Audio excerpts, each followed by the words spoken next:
A fighting fury, we're from Tigerland.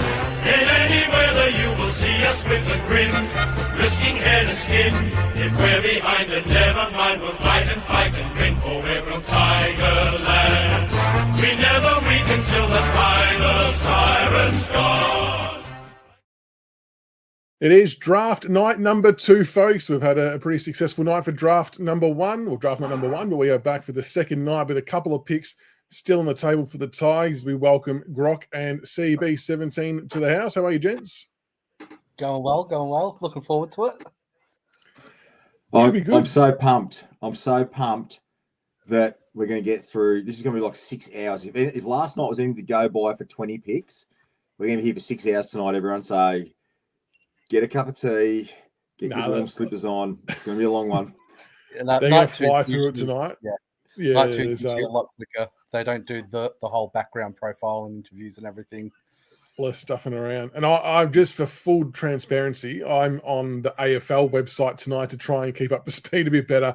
I don't care about the telecast. I just want to see the names pop up. So we'll see if that fixes the lag issue. But before we get stuck into, I suppose, the plays for tonight, just a quick recap on last night. Obviously, we get to welcome Sam Cumming and Sam Grill to the Tigers, which was awesome pickups. So pumped for him, and to see him, like, they must be exhausted today with all the media stuff and everything that they would have to have done overnight. I think they're at Marvel again today. Good to see some photos of them with Uze. I think Josh Gibcus was there as well on the night. There's a funny video with Sam Grill meeting Luke Bruce and then clicking that he actually works for Richmond, which was quite amusing to watch. But no, it was awesome to see him there. And I suppose, firstly, I do want to talk a little bit about last night. I guess the coming pick everyone was sort of expecting. I suppose, though, from a fan's perspective, there was a little bit of shock around the Grill one, because we all kind of got, rightly or wrongly, and I say all of us included, us other supporters, sort of get sucked into the hyperbole about what the experts were saying we were going to get, and then that kind of transfers into what we think we need, when in reality, none of us were probably putting in our own minds what the club specifically needed or wanted first. So that's why there was some shock around the country with the pick. But when you sit back and take a breath and then think about it like everyone did, it makes the most sense to get Sam Grill. He's an absolute gun, and he completely fits our needs, gents. 8 hours later, whatever it is, how are we feeling about the picks? Are we round one? Are they round one locks? I know it's early, haven't even trained yet, but assuming everyone's fit and firing, CB, I reckon we can find a spot for these two. No way. You wouldn't? It's funny. My young fella got up for breakfast and was eating at about 11:30, as young blokes do when they just finished their first 11:30 exams. Oh, mate, it's shit ass. But and he goes, "Oh yeah, I reckon Cumming could maybe get on a wing." And I said, "No way." That's the spot I think one of them might get. No, he's not ahead of Hugo. I just don't think. I would say Trainer and Hugo will be on the wings, and I just think. Trainer's interesting. Yeah, well, you look at the back six, because their back six is rock solid. So I'm just assuming Short, Miller, Floston, Broad, Bolter, Banks. Would that be a fair starting six? Would that be reasonable to assume that could be close to our starting six? Yeah, it's actually, I think, really difficult how they're going to squeeze players in there, to be honest. I think your back six is fairly well right. But, I mean, Uze said himself that he sees Trainer as a defender. But to your point, how do the magnets move and where do they all fit? Yeah. It's going to be very, very interesting. They might move Trainer behind the ball and slide short up. Who knows? But I'm just saying, based on last year, which is all we've got, that's where it was. And, you look at your forward line, Lawler, Campbell, either Lafau or Armstrong, Jonty Fall, Lynch, Taj Houghton. Like, they're not dislodging those blokes, are they? So, and the on-ball division's pretty sorted. Then you've got guys like McAuliffe, Ross, Brown. It ends up being some competition for spots, which is good. It's what clubs want. Yeah, it's what clubs want. There's one change from our round 24 side that has to be made, and that's Macca on the wing. Obviously, we got Rechko in, who is a pretty good endurance runner, pretty solid. And Tyler Young will force change too. Yeah, Tyler Young.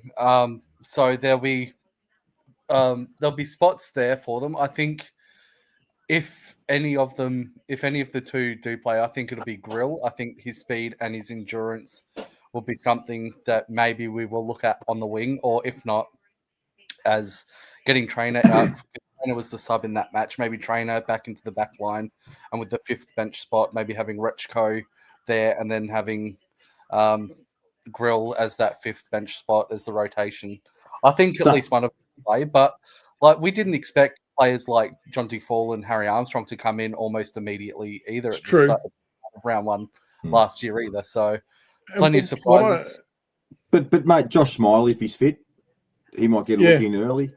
If Smiley Jasper comes Alga. yeah. There's It's going to be Elga's, from all reports, Elga is lighting it up at training. So there's also what the good thing about Grill and Cumming is the fact they've both played senior footy. So, I mean, Sam Cumming, I was listening to Rai Geeshan's interview today that Sam's been playing senior football since like 14 and like winning awards, crazy shit, just out of this world stuff. And Sam Grill obviously played in our VFL and did extraordinarily well. So I think that really works in their favour that they've got the experience against bigger bodies. Granted, AFL is obviously a whole new ball game, but Grill in particular, like in the VFL, he was playing against some AFL listed players. So there's a little bit of exposure there, and he handled himself more than fine. So it's just going to be a fight for spots. It'll be a bit of a timing piece, right place, right time, the form of pre-season. But before we go further, Grok, I know we were speaking about this beforehand that we wanted to address. Some of the stuff going around about people saying that Cummings not happy because he's not smiling. Like, come on, Jesus, come on, man. Where's my audio when I need it? Come on, man. The kid was over the moon. He was ecstatic. It's such a big day emotionally and mentally for these kids. You could tell he was thrilled by it. And anyone legitimately reading into something like that, I've got no words.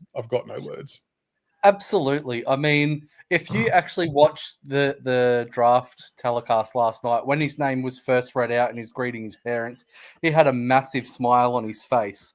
The no smiling thing, I think, is being, flogged to death over the past, 12 or so hours. But, I mean, he wasn't smiling in his draft combine photo when he was holding up the board anyway. I think it was a combination of being emotional that, he's finally been drafted.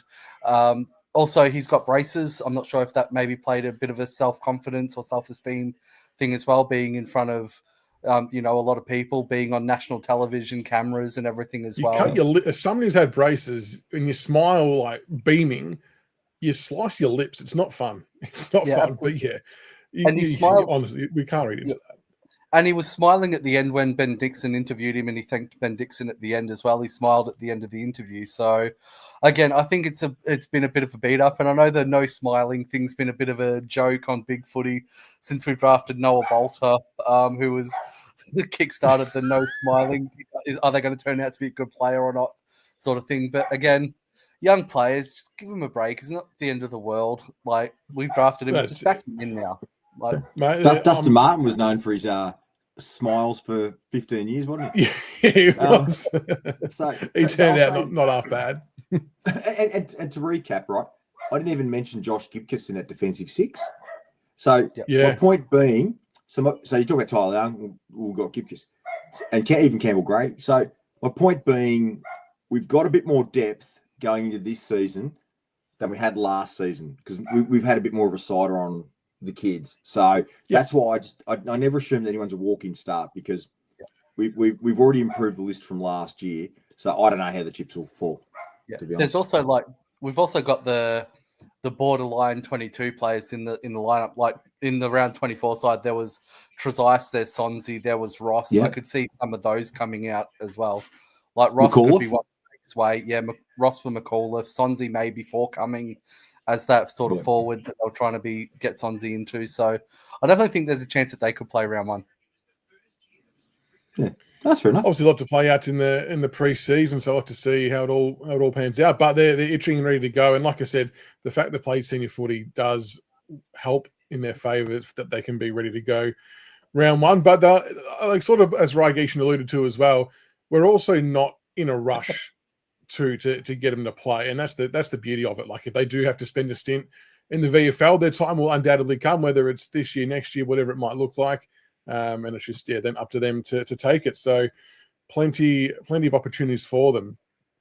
We will shout out Aussie Ringwood as well. Make sure we get an Aussie Ringwood on board for the Draft Night show. You can see their little logo on the bottom right corner, sponsoring us for 2026 for the Monday Night Review show.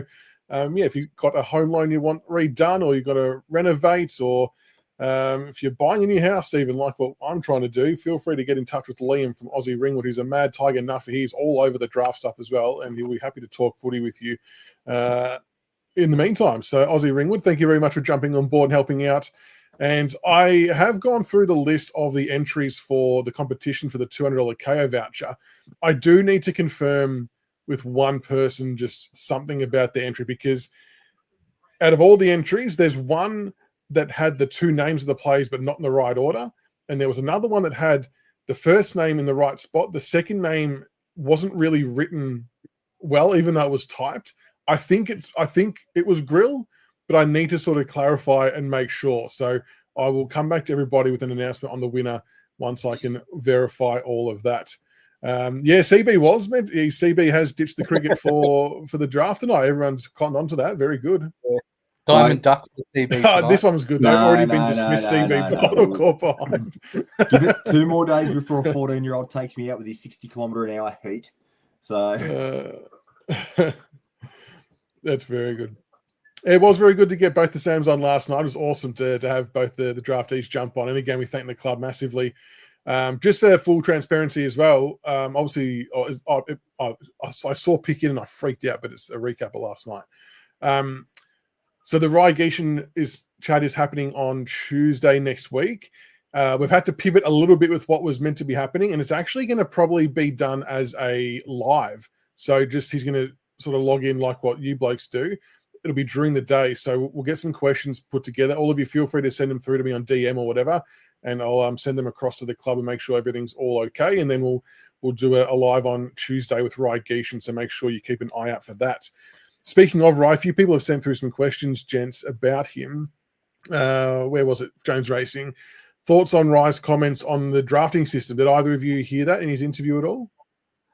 Yeah, he mentioned that about finishing second last and ending up with, picks 7 and 8. Usually that's not the way things happen. And again, I think it just goes back to the comments about, the academy systems and everything. Like, I know we all hang shit on Jared Waitley, but he made a really, really good point this morning about the system where Gold Coast, made a semi-final. They had, two picks in the teens and then a couple in the 20s, but they end up with, 2 picks in the top 5 and, another 2 in the top 20 is absolutely insane. So, and they got Petrarca and Jamara Ugle-Hagan.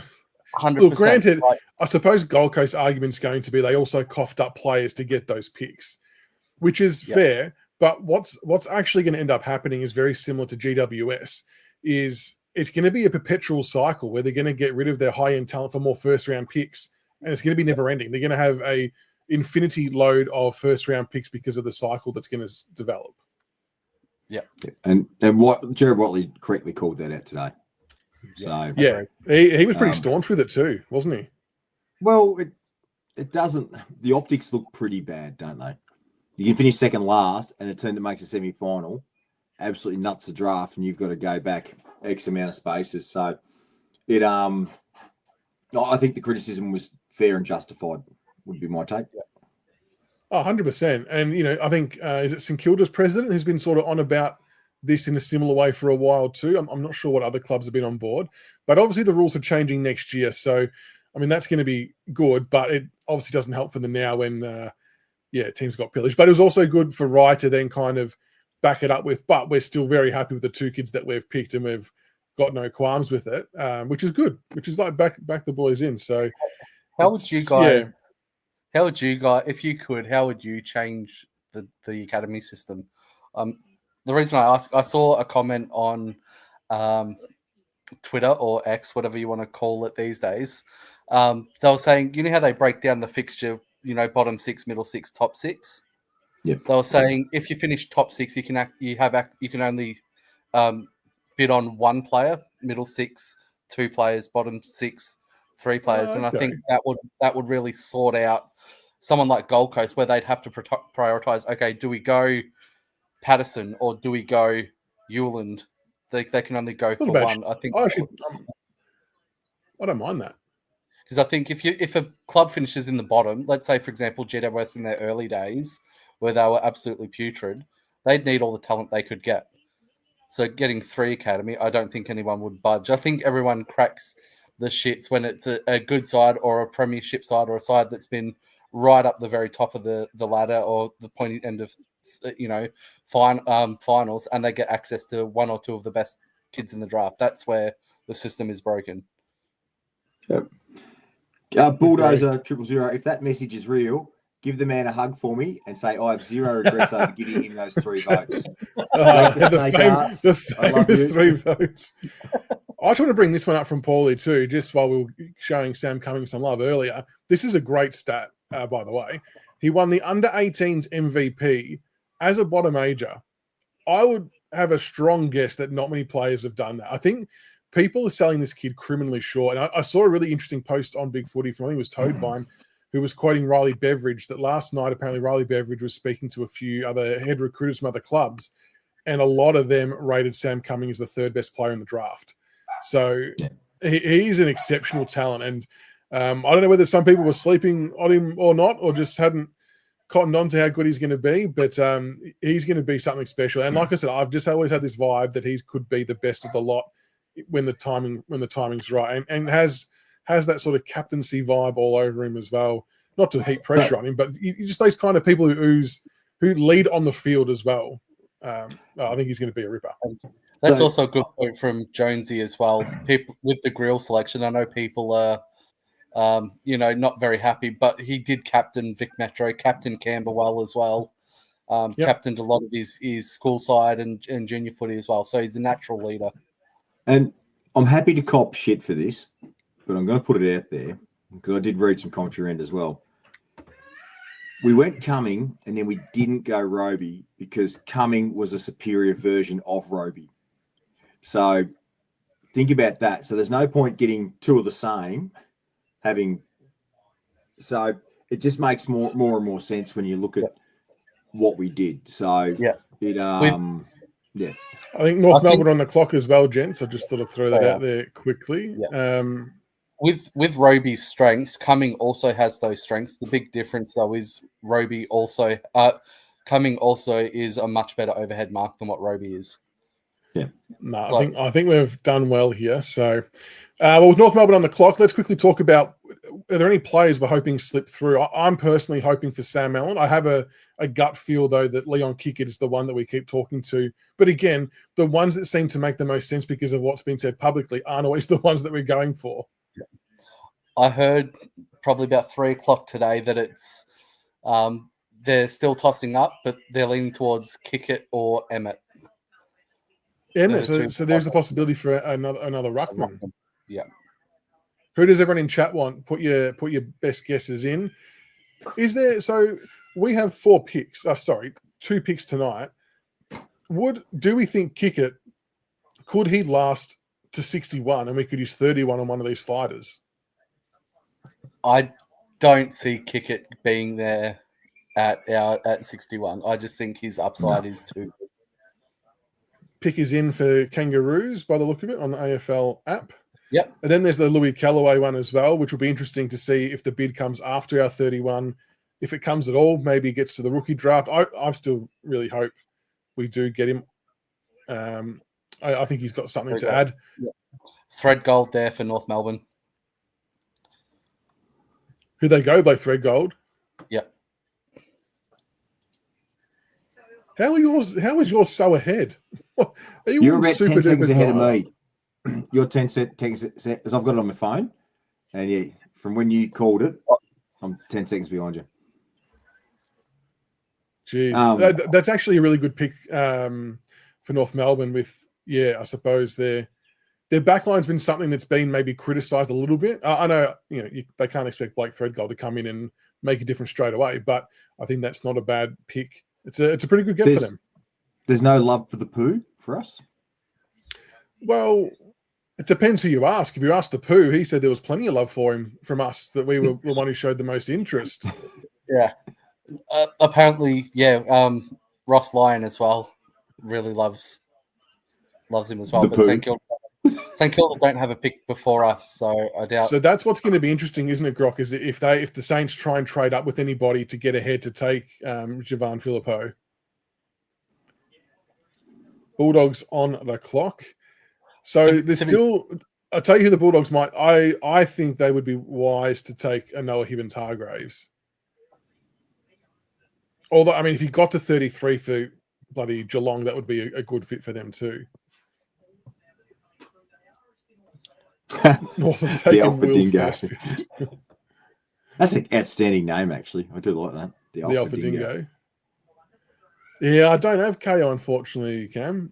You know, $200 voucher, just steal it and say Just lost in the mail. Yeah. Oh, you won it, mate, but it got lost in the mail. I sent it. Bit of love for Hibbins-Hargraves in chat. I could see the Dogs going for Philippou, given their midfield is aging a little bit as well. The Bulldogs. Yeah. I'm trying to think who else might be a good get for them. Even Bob, Blake Benier could be a good pick for someone in that range as well. Maybe Ludovic. Jack Dalton. Given Ludovic, given they lost Jamara.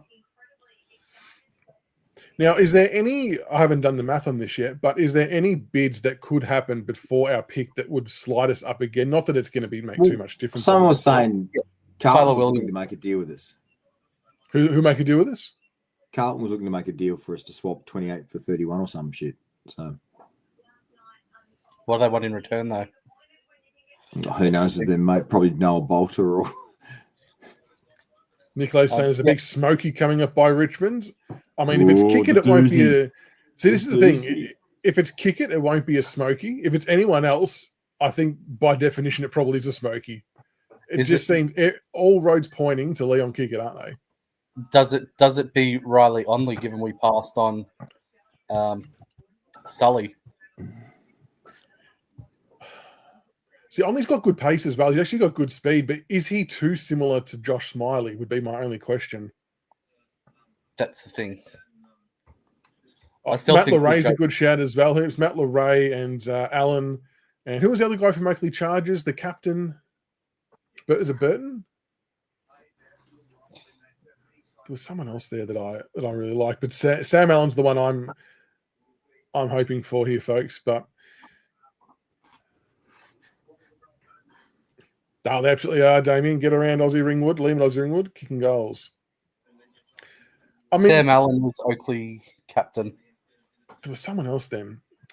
Positional wise, it sounds like when you listen to Ryan Blair talk about this particular pick, that this is where they think they can be a bit more flexible and go positional need.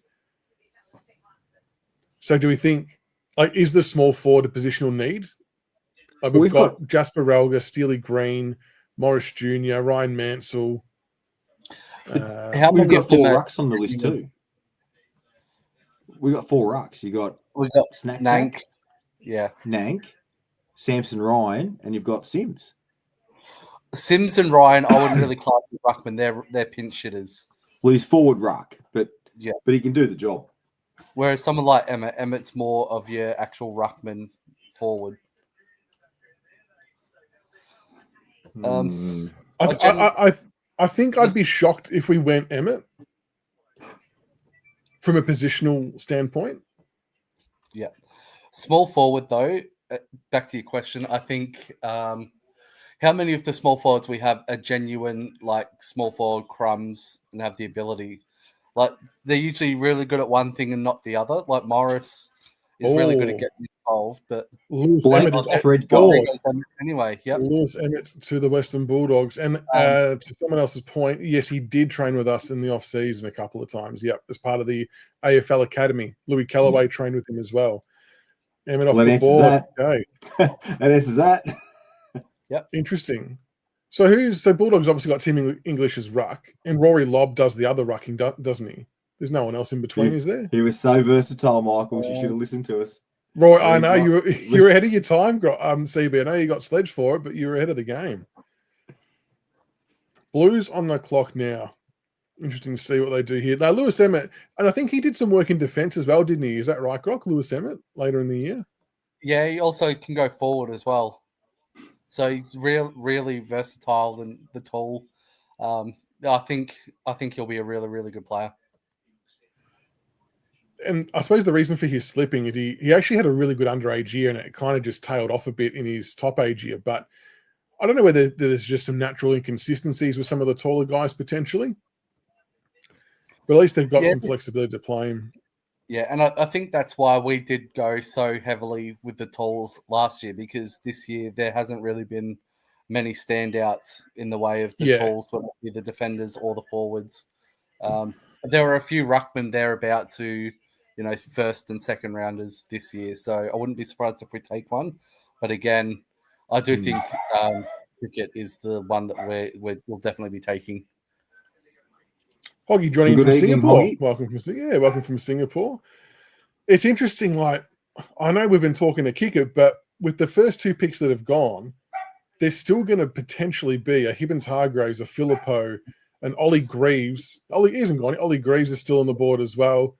There's going to be some seriously good players that are going to be at our pick on the back of the first two that have already gone. Like, how did I forget the Dogs' other ruckman that they drafted a couple of years ago? It's got the same name I do. Crocodile. Lachlan Smith. Yeah, they drafted him a couple of years ago. Crocodile. Imagine that. Snack pack will be massive. Alpha 31 and some leftover Chris Yarran merch for the Blues pick 28. Why did the Blues want to slide back? Is this because of an Ison bid? Possibly. Andrew wants a bold prediction from us on who we're going to take. I'm just going on my vibe. I'm saying Sam Allen. I mean, kick it's the easy answer, but if we're going to go smoky, I'd probably go his name Max Kondagianis. Oh, that's another good one that's there too. So he's kind of another halfback defender role, isn't it? Pretty sure isn't he a ruckman?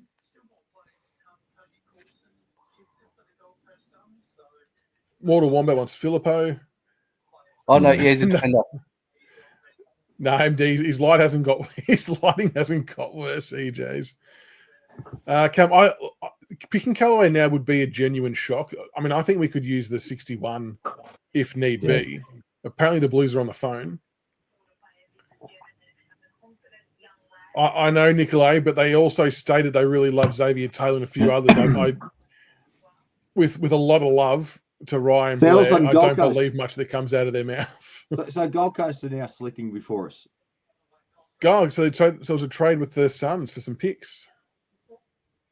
Oh my! So maybe it's interesting. Get another one. So how many just before pick 30? Stockpiling picks for Cody Walker next year. Yeah. Right. So they traded pick 28 to Gold Coast for a future second. Yeah. That won't help them though for Cody Walker, unless they're bundling it up to get another first. That's right, Danny. That's why it's interesting, isn't it, Danny? That Max is a very similar player to Taylor.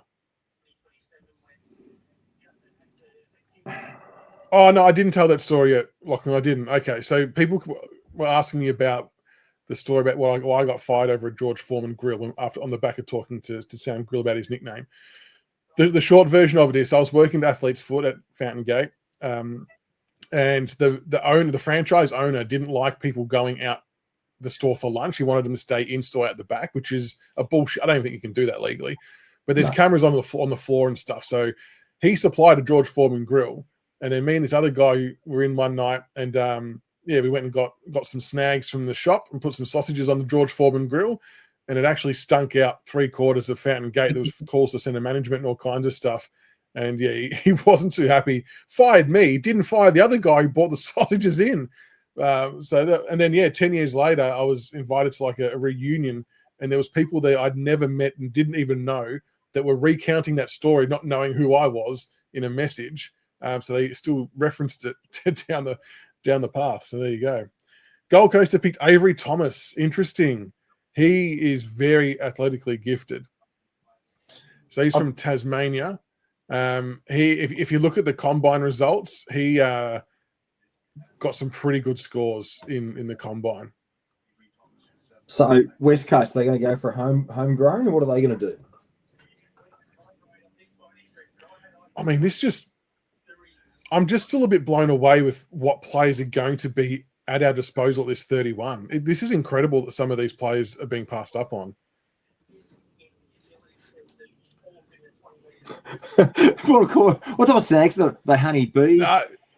Just your regular sort of Coles branded ones. I think they were. We got in trouble for it. Tasmania might try poach Thomas. Yeah, what are we thinking for? Well, Danny, that's a good shout. Rodriguez could be a natural fit for West Coast, given he's from Perth. It seems like an easy thing to say, but maybe at that picture you go for the homegrown one who was touted top 5, top 10 last year. That wouldn't be a bad shout. I'm not sure if they've got any other academy players coming. I think they're tight on list spots though, aren't they, West Coast? Yeah, they've got Tyler Williams, the academy product, who still hasn't been bid on. But yeah, it's going to be interesting. Fred, I could see they just need best available talent. I think West Coast, they've got so many list needs and holes. It's just which player fits best right now. I'm just going for the poo. I just want to have the poo on the list for Mark Philippoussis. Let's go. Give me the poo. He's got a bit of swagger, doesn't he? Like, give me Toby. And then when his football career finishes, he gets to go and do a dating show like Philippoussis did. There goes on The Bachelor. Yeah, there you go. Nicolay, very good. We just cooked him the one way, the sausages, just the one way. Well played. That's probably where they burnt, mate. You didn't turn them. Yeah, maybe. Unbiased. The air fryer. Sausages in the air fryer. Fantastic. Oh, is that the trick? Nah. Oh. Nah. Bacon. Baking dish. Bit of onion in there. Little bit of stock. Bake them in the oven. You're welcome. Captain Blood's cooking book coming out soon. 70 ways to do eggs with bacon and some grilled tomato. All right, so now there's a few more players picked, chat and everybody else. Does it change your mind on who we should take at 31? What was interesting was Rai Gishin's comments that he pretty much said, it doesn't matter who everyone else picks, we're going to get the guy we want. Yeah. Which is really, so when I hear that automatically made me think it's not a Hargraves or someone of the bigger names, if you want to call it a perceived bigger name. But who knows? I could see us going Fred too. More speed. I'll tell you, do you guys like sweet potato chips? I've been onto that recently. Yeah. The ones from Aldi in the air fryer with some rock salt. Oh my goodness. Chef's It'll kiss. change your life, Michaels. Chef's kiss. Change your life. That is really okay. And get on, my wife's on Pizza all wraps in over the air fryer. TikTok and shit. She's getting these recipes. Those Nando ranges of sauces are elite. Get on the Nando's ranges of sauces. I love that stuff. Love it. Nuclear, I reckon it was more shock. Sorry, I should clarify. I've definitely seen criticism, but I think a lot of it was shock from people just because it was always portrayed that it was Taylor and Roby from even the top end experts. But when you sort of step back and think about it, it's a bloody good pick. Like Grill's mix of speed and aerobic capacity is unbelievable. It's going to be fun to watch. Don't argue, he's got the right idea. Dimmies on the barbecue, bogan oysters. Yeah. Moe oysters, mate. I didn't know about that until my late teens, I reckon. Dimmies on the barbecue. Yeah. Oh, Sam West Allen. Coast, you. Oh. Sam Allen, you dirty dogs. They got rid of one Allen to get another. They've robbed us of the Sam trifecta. That's bullshit. They're like, Sam. I think I'm going to miss Philippou. I think Philippou goes to Melbourne. Really? Okay. Or do the Saints try and trade up? I could see the D's going Hibbins, Hargreaves, Onley, or Greaves here. I'm Given that they filthy lost- with that. Sam Allen's going to be a gun. He would have been a great winger. And there's still Matt Leray on the board. If we're talking about pure wingmen, Matt Leray's still there too. That sucks. Bloody West Coast. Yeah, there's a few different recipes floating around, isn't there? It's just I've got to fill in time while they're wasting 5 minutes to pick players. Should I let the audience in on not the main thing I spoke to you about, but another idea I had about us a long time ago, and we sort of said, yeah, it wasn't a bad idea. Then we did nothing with it. Should I talk about? Yeah, if you want. Yeah. So I had this idea that I thought we could do a limited edition calendar. So if we just got each of the hosts doing a couple of months each with footy posts, we're doing something outrageous. I just wanted to make up about 40 of them, see if I could sell some big footy, or some Tiger Cast calendars. So let me know if you think that's an idea, because then I'm going to pressure Michaels. I can just see Tiggs. Tiggs is trade. When's the trade week on, mate? When's trade week? October? Yeah, October. Yeah. Tiggs is so Mr. October. He is so Mr. October. Leather pants, arseless chaps. It'd be amazing. Love you, Tiggs. Miss you. J Mac, I strongly agree. People are allowed to be shocked with how things play out, but then once we took a deep breath, because like we said at the start, I suppose because of all the hype building up around what we were taking, Samuel kind of fell off the radar, which is what Richard wanted, so it was perfect. But then when you take a deep breath and think about the pick, it's like, no, you know what? It actually makes sense. So there was natural shock, and no one shies away from that. There was shock all over many platforms. But once you sort of step back and just breathe and think about the pick and take out of your mind what you as a person wanted versus what the club needed, it makes complete utter sense. And it's wow. The pick was bang on. Thomas Matthews for the D's. Bolter, so they took him at Anoa. 30 and Fox Footy had him at 71. Wow. So Tigers big- are now on the clock. Here we Bolter. go. Pressure on. So from the 70s, what position? As a forward, 171 centimetre. That's interesting. Interesting. All right. Go, boys. Who? One name. Not allowed to sit on the fence. I'm going to go Hibbins Hargreaves. I'll have to change from Sam Allen because bloody West Coast stitched me up. I think it'll be Kickett, but I'm going my man Fred, who I rode all year. All right. I'm going to go Pooh. Even though I think it'll be Kickett, I'm going Pooh. We're all going I think, for clarity, I think we all think it's going to be Kickett because that's what all signs lead to, which isn't a bad thing. I think he's got some serious hops. And what I like about what I saw from his highlights is that he's actually quite aggressive at the play with the ball. For someone of his size, he barrels through that. That's just a Pickett thing, though, isn't it, really? Yeah.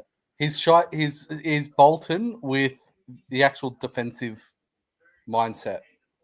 Yeah, that's not a bad shout. Mm-hmm. He's one of those guys that you watch his highlights package and you're like, I'm just waiting for mark of the year. Well, we've got time to invest as well. It's not like it's an immediate need right now. So whatever we do with this pick, we've got time to invest. So yeah. And they've said that they're always building for a premiership side. So their view might be this particular player potentially is just someone who could be going to slot into the ranks in 2 or 3 years as opposed to next year. We're in no rush, but be very interesting. As we've mentioned a few times as well, our draft last year means we've got free swings on any of the picks this year. We can afford to take the risk and the gambles. Yep. What we've seen with the draftees from last year, we've nailed from what it looks like 7 of the 8. We still haven't seen Smiley, but the 7 that have played have all looked really good and comfortable at AFL level and shown glimpses. So we can afford to take the project types or even the ones that maybe aren't rated at the pick. I know some didn't have Grill at pick 5 or wherever it was, but again, when you're at the point that we are now, we can take the reaches for players if we think they're going to complement what we're trying to build.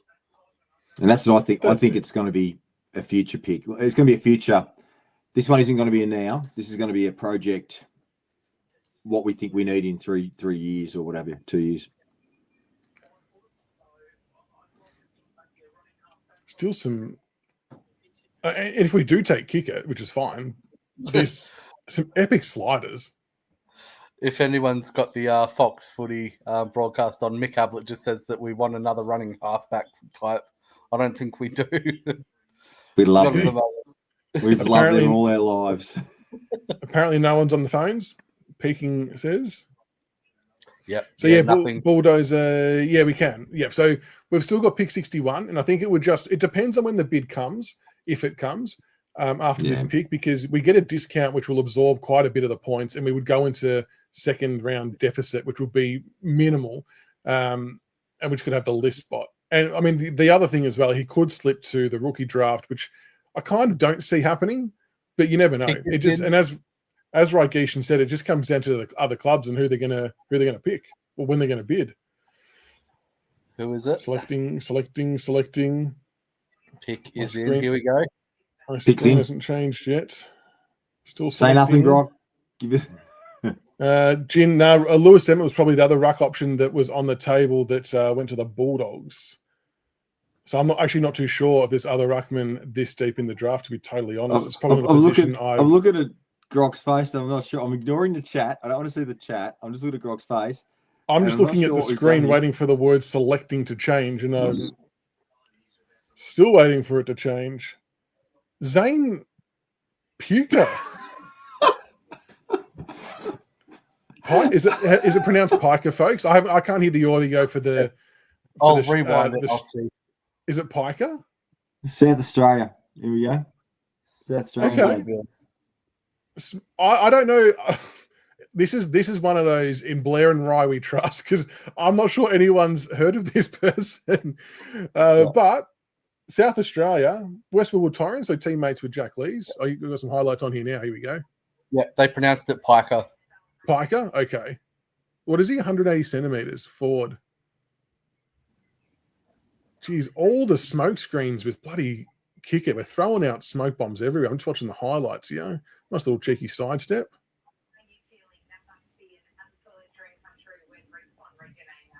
Did he play in there? Was he in their champ side? Yeah, he was. Fox Footy had him ranked at 94. Right, there you go. Well, welcome to Richmond, Zane Piker. The South Australian talent. We're just picking them off. We win the draft again. I'm all for it. He's Let's quick, go. is he? Okay, so he's only 17. Like, I'm going to have to do some googling here. Yeah, project, right? So exactly as we were saying. Pronounced Piker, thank you. And interesting, Nick, on the money. Cool. There's a kid in the background. He's wearing a Tigers jumper already in the Zoom interview. Oh, really? Yeah. And I guess that must be why Rye was so confident we would get him, because of where he was probably ranked. I'm gonna have to. Did he have Brett Delidio posters on the wall? That's all I want to know. Surely. Dusty posters. It's crazy some of the players still available, isn't it? All right, I'm just going to bring up. Oh, of course, bloody rookie me's down. I want to look up a draft profile. No, shit. I'm trying to look up his stats. It's interesting because all of the headlines I'm seeing on Google when you type in his name is always about speed, which is good. So it seems to be a very common trend. Can anyone access his profile? I can't access it.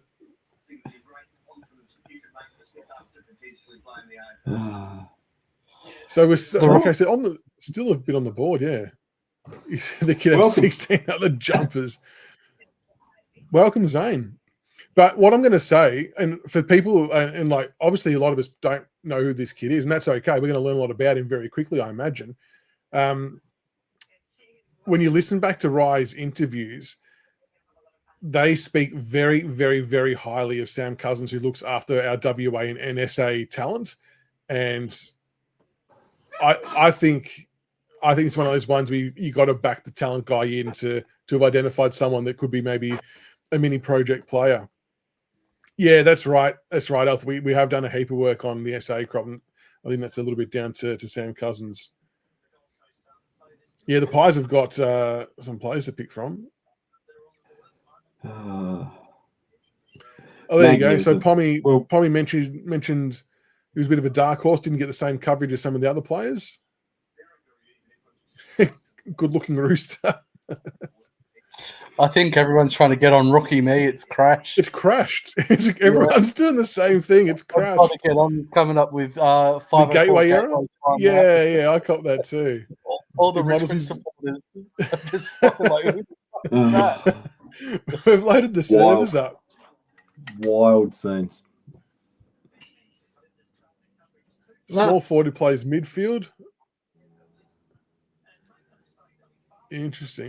Definitely not a wasted draft. Actually, I think that's an extraordinarily early call to go with. Wasted draft. But again, when we end up with Callaway, I doubt we'll pass on him. That'll make 3 South Australians to go with all the boys that we drafted together last year as well. The groups. We've gone back to 93, mate, when we got Nick Daffy, Buck Rogers, a couple of those boys over from South Australia, mate. We've wound the clock back at Richmond. Is there any surprise though? Like when you see how well South Australia did, it makes the most sense, doesn't it? Well, we all thought it was going to. Well, the irony being, we were discussing that we thought it was possibly going to be a small forward. And there it is. They've picked a small forward. So it wasn't as if you got the positional idea wrong. We just didn't get the name we thought. It just wasn't the name that we had expected. Oh gosh, that's very funny. That's right, Dave. I knew I forgot one. Yeah, Jamie Tate, correct. And Paul still selecting. We'll go big bully. So I guess there's the chance we could trade up from pick 61. I feel like that might be unlikely. Like names coming up that I have hadn't heard of in the top. There's a bid pending from Collingwood, just quietly. Yeah. Like surely they've not dogged us and gone for Louis straight after one of our picks. Bid passed. It's Tyan Prindable. Right. Okay. They have Fox Footy had him ranked at 80. Something's going on. Someone has dared to set lace the punch bowl in the back office with LSD, and blokes are just typing in numbers. This is quite remarkable. Like when you sort of, again, I know we said it, but when you sort of think about the players who were still on there that were, for lack of a better word, the more sort of known named quantity, to have other players then taken above them is quite something. Oh, right. That's the fun of a draft, though, isn't it? Exactly. And like I said, I'm fairly well inclined to back the South Australian guys because we have put a power of resource and work into doing it. I should have had my can of doozy out of the fridge for the Piker pick. That was a real doozy. Was it? I can't. You know what? I'm actually excited. I can't wait to see the video from Geesh explaining this pick on to get the background. It's going to be fascinating because this one's just come from nowhere. So, Jay Mack, you can add Rechko to that list as well of names. CB, I reckon this will be one of those videos where like Ryan Blair will be giggling at the selection. It'll be one of those ones that are like, fuck yeah, we've just done everyone over because no one's picked up on this kid. Well, on the Fox Footy broadcast when they were waiting, like Ryan's just sitting there with his arms crossed, relaxed in the chair with a shit-eating grin on his face. Love it. They must know what they've got. So, and this is the thing. I suppose what we don't know is how much resource other clubs have in those same areas as well. Like some clubs may lean towards a certain place more than others. And I actually do think that we do lean towards South Australia quite a lot. History sort of suggests. Alpha Dingo. What? There was no hula hands available for us to get? Yeah, I'm in all sorts of some of these names throughout the year. It's not nice. The Cats have taken Hunter Holmes. Yep, had the Holmes brothers. But some of the names that we've drafted so far, poor Tiggs is going to have a stroke or an aneurysm trying to read them next season. Like, Shake and bake. Just watched a 2-minute highlight reel of Zane. Pretty impressive. Has a real sense of where the goals are. Good to hear. Good to hear. And Fighting Fury, that could be it in a nutshell. Maybe the no names haven't got as high a ceiling. And if the kid's 17, to your point, CB, it does seem like it's a longer play. Correct. Yep. Yep. Very good reason. Yeah, I'd love to learn more about, because it's obviously not just our club that's passing as well. It's interesting. Well, look at last year. Look at the sliders about like Trainer. Look where Trainer and Armstrong slid last year. Yep. Not. This isn't out of the ordinary that some of these blokes are sliding back. I mean, and dictionary names. Travis made a good point as well. Collingwood and Geelong are overlooking the same guys, but they won't cop the criticism. Geelong in particular are really, really good at talent identification, and even they're passing on some of the highly touted names.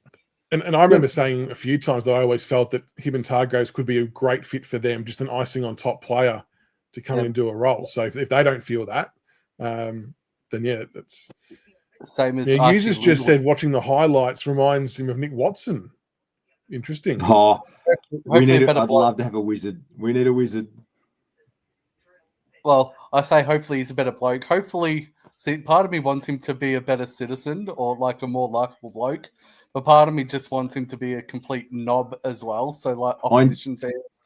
So we have one of those players that everyone hates. Yeah, like a Tom Papley type. Oh, well, everyone, we loved Kingy, but most other people hated him for a while, didn't they? They're the best players to have, though, aren't they? Yeah. Damien's gone with just watched the Piker highlights on several occasions. He teams up with Cumming whilst playing for South Australia. Love to see it. The other thing too, a couple of people get hung up on why we take a pick. It was rated at 90, but ratings are like opinions, mate. They're like arseholes. Everyone's got one. So, I mean, Cal Toomey's got pretty good mail, and he only got the first 6 or so right in the top 10 or 20. Like, this has been a wild draft, to be honest, where everyone thought things were going to fall. None of it's gone to script. None of it. So it's not just Richmond. It's not just Richmond. Rookie me is actually up. I've got his profile here. There we go. Piker consistently punches above his weight with explosive athletic traits and boundless energy in the forward half. He possesses raw power and speed, which he showcased at the National Draft Combine, with a 20-metre sprint time of 2.952 seconds. His preseason effort of 2.893 would have put him on the end-of-year podium. The South Australian uses it on field too, backing his pace to leave opponents in his wake as he charges towards goal. Everything Piker does is full of intent. He brings an X factor to the play, making things happen in moments of chaos and flair. A major part of that is his competitiveness, which he uses to hunt the loose ball, drive his legs out of tackles, or stick solid overhead marks.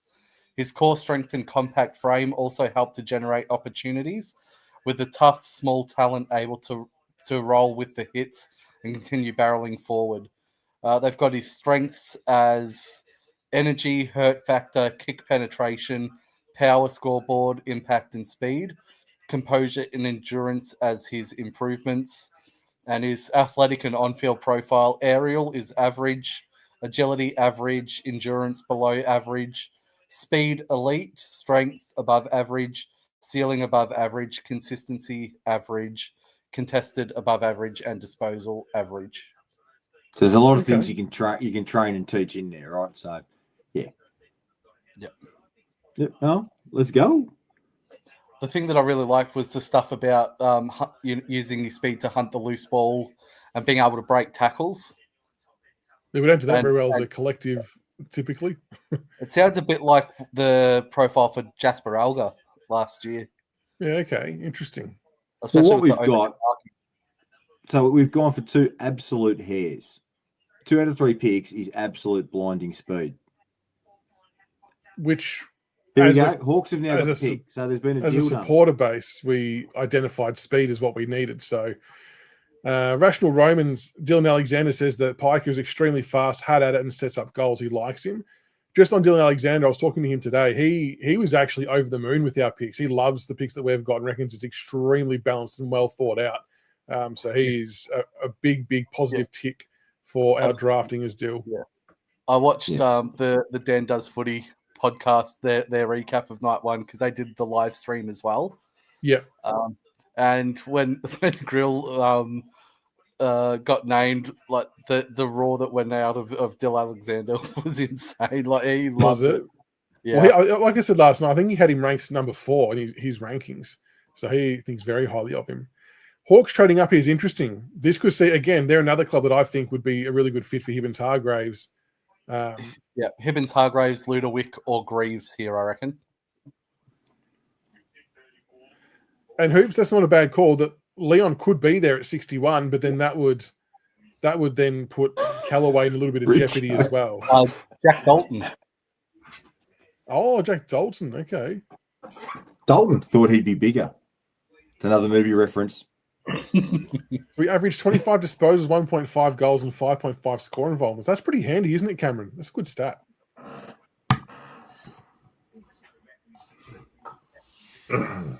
So, Louis, I suppose for Louis Callaway now, it's a little bit about what do we do with pick 61? Do we take another player? Does a bid come in beforehand that we use that and then go on a deficit, or does he get to the rookie draft? There's a few options, but I guess ultimately, as the club have sort of always said, it just sort of depends when that bid, if that bid comes, and how he is situated on their board.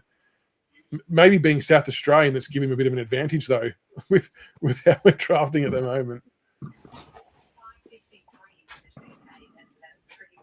Nickname for Piker? Oh, I don't know. Surely, you nearly have to call him Puker, wouldn't you? Just the way it's spelled. I think so. I think so. It's get him on the show and we'll ask him, Michaels. Well, this is the unfortunate thing is these ones, they're all at home for these, so I haven't got anyone on the ground. Well, you haven't got Uze's number? No. You're slipping, mate. You are dead set slipping. Zane has good hands. That's good that people are getting behind it. Insane attributes, profile. Bath. That was Bath. Bath is That'd be amazing. Bath. Apparently the Saints were interested in him. Another Castagna pressure player. That's an interesting comparison. Yeah. Swans take Swans have taken Javan. Russell with a good point, and we spoke about this a little bit last night, that it looks like we're going to have a fast game plan with this draft. I mean, with the players we've picked up, it would be really, really insane to stick with a slow chip, kick mentality game plan. And like we've already seen and heard them talk about the playing at breakneck speed thing and training as fast as you can in pre-season. And the draft picks do suggest that is the way that we will play our football. As the Saints get Javan Filippo at pick 35. The poo. Not bad from them. Still some good names out there. Ollie Greaves, Fred Rodriguez still out there. Riley Onley. I'm surprised Ludowick's still there, given the way that he plays. Clubs needing a tall forward.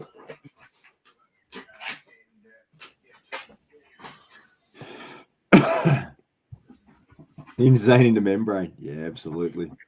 Bit of Cypress It's a good Hill. point. Let's go. A good point too. Kids who do excel at underage is usually not a bad sign. Zane is a Lambert style. Rechko, he's got a bit of pace too.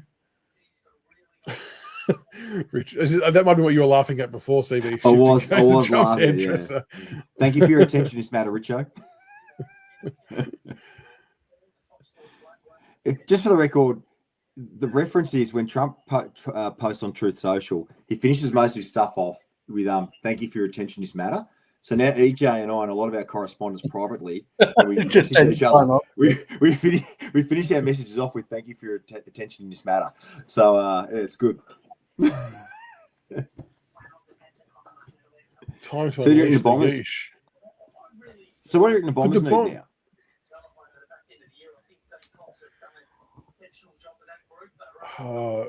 I mean, would they have a need for a big body Greaves or a Riley Onley? I'm actually shocked that Greaves has slipped this low, to be honest. Yeah, I don't know. Do you reckon there's a word where we try and trade up? It makes you wonder if is there another name out there that we like that we try and trade up for? It didn't. It certainly didn't come across that way in Rye's interview. But again, they've been exceptional at not giving away anything that they're doing. So you can never be too sure. Watch Essendon be pricks and bid on Callaway here. Oh, and return the favour. Oh, no, you know what it'd be? It'd be Harry Scott. They're due for another Richmond VFL player. Yeah. Actually, there's one. Did Harry Scott nominate for the draft? He did. Yeah, okay. Also signed for the VFL, so he's covered on both fronts. So interesting. So if we pick, depending who we pick with 61, we'll be back on the other side to the rookie. Oh no, I don't know. Don't know how it works. They've gone Condo. Oh, have they? I mean, makes sense. They passed on Taylor, so why not get the next best thing? Yeah. Not a bad pick then. Max Condo Giannis. Same height as well, I think, as Xavier. So it's probably not a bad like for like from their perspective.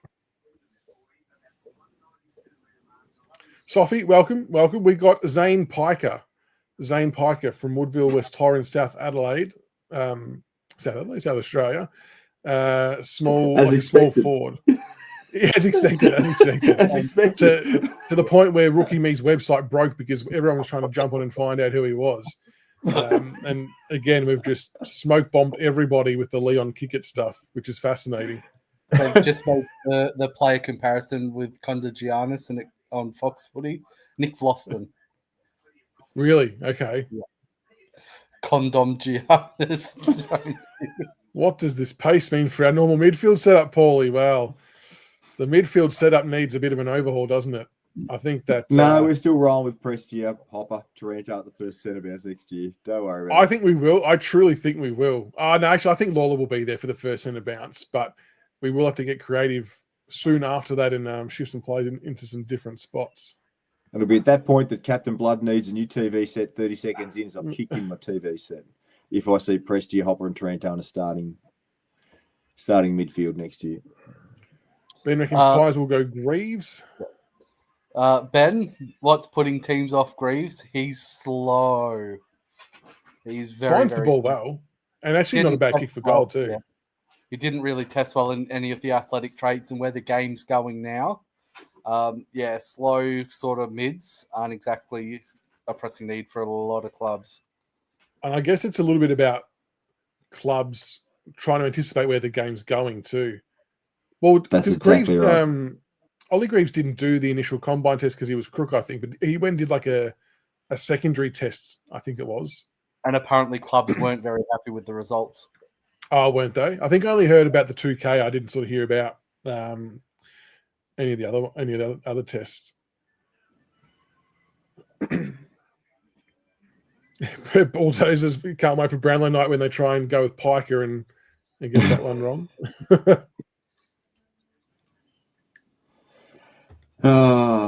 He's a very good kicker. What a draft it's been. What a draft it's been.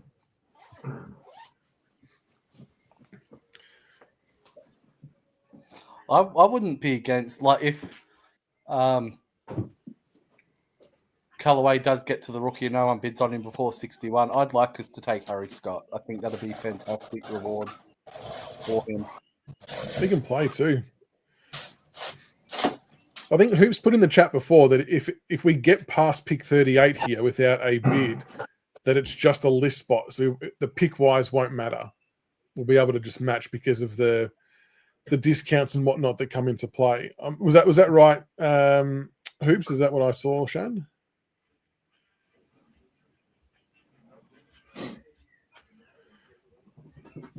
But it's exciting to see speed being injected into the club. And I think it's a very deliberate approach, isn't it? Like last year, obviously Taj Hotton's got some speed. Sam Lawler's not, I wouldn't say blessed with pace, but he's a powerful runner and a good user and weight, you find space himself. But you would probably say that Taj Houghton was the only one last year that was of a speedy nature. The other guys, there's a lot of key forwards, of course. So this year we target the fleet-footed brigade. It's all geared for a 2027, 2028 coming together and seeing how this all looks, I guess. I just would love to see a couple of father sons come in Harry Scott and Kellaway. I'd love to see two father sons come into the club, to be honest. Well, Harry Scott, I remember someone saying that Western Bulldogs had a bit of interest in Harry Scott a little while ago. I don't know if that was in relation to the mid-season draft at all, or if it was a bit after that. That is correct. Okay, so we've got to get through one or two more picks. Fingers crossed we can do that. Bray, wonder if clubs are concerned about Greaves' defensive running and follow-up work from stoppage. Has talent to play mid-forward. It's a fair point. I think in modern-day football, that's not a bad shout. Jasper Elga, yeah, okay, fair call, Robert. Fair call. Good shout. And Morris Riley Jr., quick as. Yeah, I think it was more in reference when I was talking about the ones from last year's draft. But yes, Morris is quick. Kellaway's not going to be... I think we're still okay to get Kellaway. I'm holding out strong hope for him. But yeah, the focus on speed again, I think it highlights what Uze was trying to do with the videos, obviously, last week, with the focus on the ball movement and the speed. So, yeah, it makes sense the way that we've gone. Yeah, exactly right. Jack, Tanner Armstrong, I reckon at the moment is sort of in that 15 to 20 area from the various people who do sort of mock drafting stuff in a much higher level than what I do. But the one thing he needs to sort of get a little bit better at is his kicking. Finds the ball really well, like we'll win clearances and do it all. But it's just I'd love to see him get a bit more adventurous with the kicking side of his game.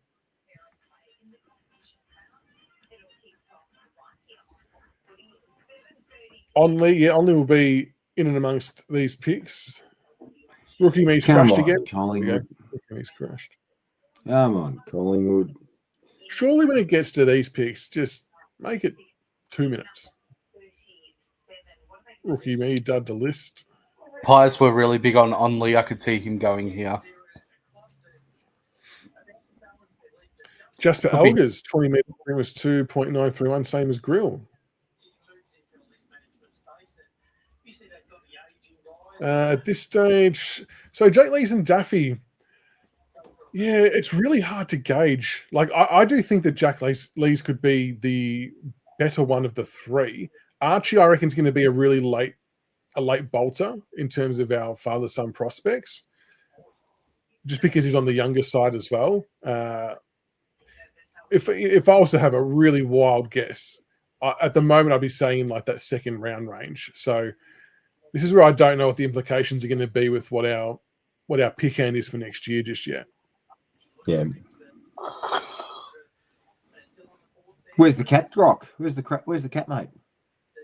The cat's probably asleep on the bed, I think. I kicked the dog out just in case it was going to go spare. She won't come out. I've got my sister's dogs in their crate just near my feet at the moment. So, Bray, we've got one senior list spot left, and we've got 2 rookie spots, if I'm not mistaken. So we do have pick 61, which could be used on a player, and that player could be Louis Kellaway, which might be part of matching a bid. Or you roll the dice, you pick another player at 61, and you hope that Louis gets to the rookie draft. But I think that would be a risky exercise. Just depends on where they have him ranked. No official new Soupy. We're just sort of waiting to see what plays out, if anyone places a bid or not. Paul wants to know, Grok, do you think Riley, Onley, Fred Rodriguez, Oliver Greaves, Noel Hibbins, Hargraves, Matt LeRae, or Leon Kicker get picked up? I mean, you have to think all of them get picked up, surely. Are you talking about in the actual draft, or not necessarily by us, but just in the draft? I would be surprised if all of them don't get picked up at some point. Yeah, agree. It would be. Oh, if any of them got to the rookie draft, that would be extraordinary. The only one that I would maybe think might, if I was to pick one, would be Riley Onley. But even then, I wouldn't feel confident in that even happening. Lorray, I'm surprised, hasn't gone yet. The pick's in for Collingwood. And Robert, yeah, if we can get Callaway for free, half our luck. Like that's obviously a huge bonus. But the club have been very, I suppose, delicate about those conversations, haven't they? Sam Swadling. Oh, that's not a bad pick. That's a good call as well. That like if there's still decent names on the board, and that's what it comes down to, who's on the board at the pick. Sam Swadling played in WA, finds the ball a shitload. I think there was a stretch of games where he averaged about 35 to 40 disposals, but the knock was a little bit about the damage of the hurt factor of his disposals, but can find the football pretty prolifically. Sam Swadling. They made the play comparison to Adam Treloar. Yeah, okay. So yeah, hopefully his hammies aren't like Adam Treloar. One working hamstring and a knackered back. Yeah, if his disposal had it cleaned up throughout the year, he would have gone a lot higher just because of his ability to find it. Yeah, that surprises me. A Fighting Fury, no bid on Ison yet either. So the Blues could technically take him because they have to be mindful about not going into deficit too much. But at this point, with the with the picks that it's are and the discount, the points wouldn't really be all that consequential. Julie, how many Sams are in the draft? That's a good question, Julie. It feels like it's on record pace. Sam Swadling, Sam Allen, our two Sams.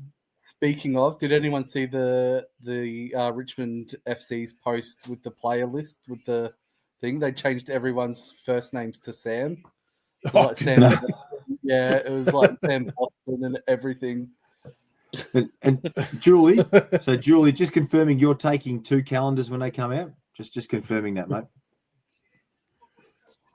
Surely Jonesy had been for a play calendar as well. Looks good.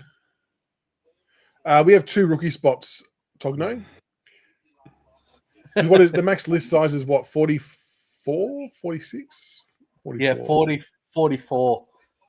So it can be 38 and 6 rookies, 39 and 5, or 40 and 4.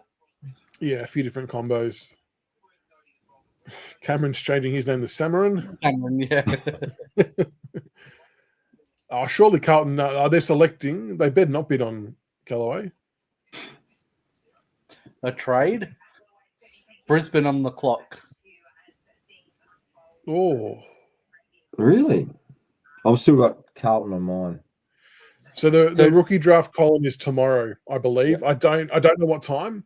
For some reason, I think it's midday, but I don't know if that's right or not. It's just, I think they did that a couple of years ago.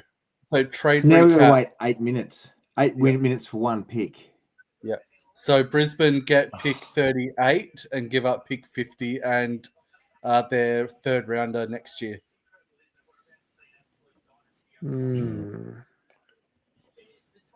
Jones Racing's hitting us with some stats. Piker with 34 disposals and 2 goals in a narrow loss to West Adelaide round 14 and 31 touches and 3 majors the following week against Norwood. Go Bath. Go Bath. Go Bath. That's not bad numbers for a forward on the younger side. Not bad at all. Do you call him Bucket?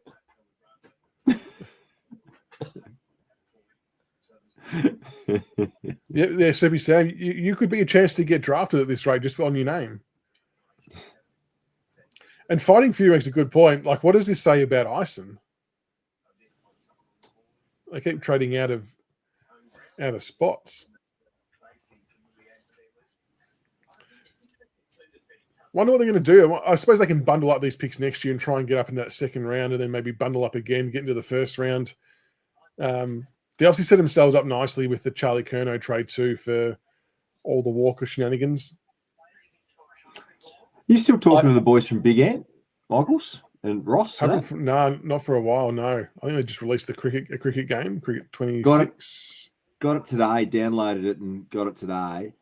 I only had a chance to play for about half an hour just to dick around, and I got absolutely pants. And I'm normally okay at that game, and I got smoked. Did you? What, playing on against AI? Yeah. Cool. Absolutely. There's a bid. Can you imagine if they've bid on Ison after they just traded with Carlton? That's what I would laugh. Could Come you on, lads. imagine if they've done that? But I reckon that could be Tyler Williams. But it's good. The graphics are good. They've done a lot of work on things. So I thought the gameplay was smooth and what have you. But yeah. Okay, nice. It's not just you're not walking up in this one and just smashing a ton from the get-go. It's a little bit more. Yeah. I think Sharpie was playing it. There was a video of him, and he was bowling, and the ball was swinging way down leg side and wrapped the batter on the pad. He went up and appealed, and they gave it out. It was probably missing leg stump by a good 6 inches, Sounds 7 like inches. the I gave it LB. I was like, that's insane. Sunday comp. All I Chucky, could do that's was good, Greg. block. That's good. Piker nickname Chucky. Not bad. All I could do was block, basically, or swing and miss, or go out. Sounds like me IRL. Mate, I was walking down the track. I was trying to block the start. I was doing everything. I just could not hit this frigging thing. It was crazy. Was that just a normal game, or was it like a player career mode, or? No. I just had a dick around with it, just chucked in a match. I think it was like Victoria versus some county team, and it was just got bashed. Could Plett's gone with? Could Zach McCarthy be the bid? Your one on Tyler Williams could be a bid too. If it's Ison, it would be the most unbelievable troll ever. The Carlton board would be raging. Oh, they'd be fuming.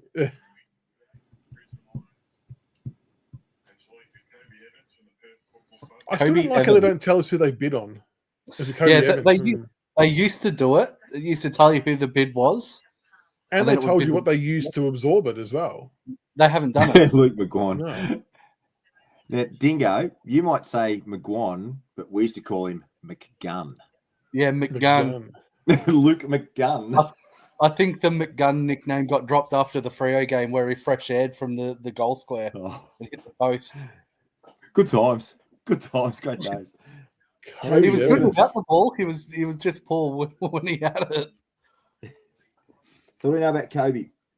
The only thing I know is that, so Jeppa, who was on the other night with Scooter, so Jeppa's a West Coast supporter, he was really bullish on Kobe Evans. I think he was hoping that no bids would come in. I think clubs are maybe acknowledging that West Coast are tight for spots and may not be able to match a lot of these, or they're saving their matching for Tyler. Yeah, he has blistering pace. Evans has blistering pace, innate goals, and an innate goal sense. Showed promise as a bottom-age player last year, averaging 13 disposals and kicking 10 goals from 15 games in the Waffle Colts, as well as representing Western Australia in 3 matches in the Under-18s National Championships. His 2025 season was almost decimated by a back injury. He still managed a couple of games. So there you go. An Indigenous talent, Evans is a member of the West Coast Eagles NGA program, and they could have matched the bid for him, but they didn't. The comparison was Hugo Garcia. Oh, okay. But they made a good point. Is this the first time that a wooden spooner has passed on an academy prospect that was bid on by the reigning premier? That's a good question. You would have to think that would be one of the first. That'll be a question for Sir Swamp Thing on X.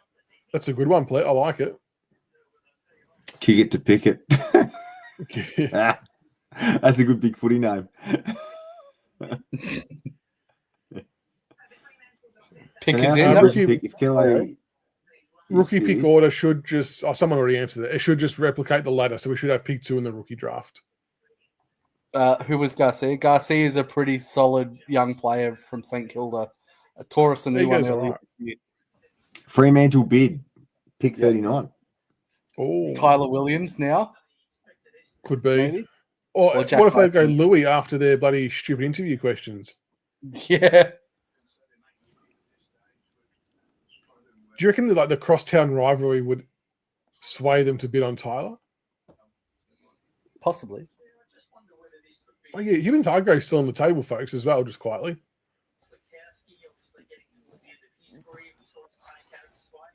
Have any the bids haven't been matched, have they? Because it hasn't taken our pick in. No, we're still at I 61. reckon this is Williams, which would explain why West Coast passed on Evans literally the pick before. Yeah, okay. Clubs are cottoning on. Matt Leray hoops, good shout. They're still on the board. Yep, Tyler Williams. Oh, Tyler Williams. There we go. Match the bid. So you're right, Grock. They would have passed up on Kobe to take Tyler. And that's just a thing of clubs understanding their list position and taking advantage of it if that player is near enough to the top of their board, I guess. I do like that everyone's shitting bricks every time we see a bid that we all think is going to be Callaway and we're forced to make a call. Especially at this point of the draft, too, where he was sort of projected as the sort of third round on. Cameron, good question. I believe, well, from what Hoop said, and if anyone else can verify, that we should be in a spot now where we just need the list spot. So if someone bids on Callaway from now, we've got the pick, we've got a list spot. It's just a matter if we want to give him that list spot or if we want to use that pick 61 on someone else. I think that's how it reads. Someone feel free to correct me if I'm wrong, though. Yeah, Callaway from 40 to 60. I don't know. I still think maybe I'm in the minority, but I still think he's been a little bit hard done by. I just reckon people don't give the father-sons too much time of day because they just assume that they're gone. It's an automatic, yeah. Yeah. Rodriguez is still on the board as well. Good call. There's some serious names still there. This is fascinating. Like, could you imagine, Grok, at the start of or midway through last year when Rodriguez has been talked about in top 5, top 10 areas, that we'd be sitting here a year later at pick 40 and his name's still not read out?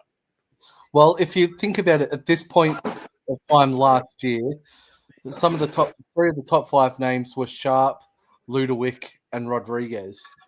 One of them went outside the top 10 in Dyson Sharp, who was considered the consensus number 1 pick up until probably April. And then the other 2 still haven't been taken, which is nuts. Just goes to show how you know the bottom age form plays a part, but it's how you perform in your draft year that matters more than anything. And interestingly, I know Dylan Alexander copped a whole heap of shit throughout the year for him not ranking Sharp in that top 3 or 5, but it sort of Tobin Murray. Who's Tobin Murray? Being right, Tobin Murray. Hasn't even got a picture. A VFL player. Geelong Cats VFL from Colac. That's it. Yeah, right. It just says 180 centimetres. No stats, they need no to average, no nothing. Bray, a bit of an overall topic. When it comes to the draft, do we believe we've seen the draft players who have reserved, humble personalities? We never seem to pick the outspoken or cocky players. I think that is almost categorically true. The trends that we seem to have when we draft players, Grok and CB, correct me if you think I'm wrong, but we tend to pick the players who have had some type of leadership job along the line, whether it's at this fucking state basketball or their cricket team or footy. Like, it doesn't matter if they've shown leadership traits and qualities. I've always felt that the club hold that in the A1 highest regard, and then they kind of then work backwards from there. Do you feel the same way? I think it's more. I think it's more about the cohesiveness and the team first mentality. Taking players that might be cocky or have a bit of an ego, I don't think we generally entertain, purely just because of what we're trying to build, the culture and everything. Bringing someone in who might not necessarily fit that mold or maybe rub the rest of the group the wrong way, I think we generally tend to steer away from that, given how hard it was to build the culture that we have now and how long it actually took to instill the values and the Richmond man ethos. Cockiness and egotism doesn't generally play into that, and I think that could be why we passed on Javan as well. And I guess that's why and all clubs would do it. All the background checks, talking to school teachers, other coaches from younger years and things like that. I mean, it's why they do all those background checks. And it makes sense though, Grok, doesn't it? Like you got to, if you're starting to build a culture, you don't want to rock the apple cart with one player that could upset the whole thing. Like, you've got to keep a good thing going. And especially with how young bulk of our list is. Like I know still got some older players, but to have this many young kids come through at once is actually quite unique in a lot of ways. So we do have to make sure we get that mix right, because they're going to be the core of this team going forward. And it's actually kind of refreshing and good to hear the older players already saying, hey, this is your team. Like where this team ends up is kind of on you guys now and how you drive the standards and where you take us. So I think that's a little bit of good leadership as well to sort of give them the onus and responsibility to shape the club how they want as a young team. Absolutely. The play comparison for Murray was Ginnivan.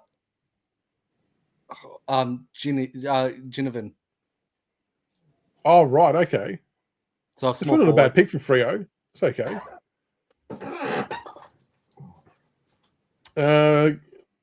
I know the South Australian thing, Sophie, it does. All roads point to Louis Callaway from a South Australian perspective, doesn't it? Tobin Funerals. And user, I mean, not a bad shout. Maybe Higgins didn't fit that ethos after a little while. Hoops, there are some great players sliding. There's some very good players sliding. Ludovic is still on the board, Robert. Yep.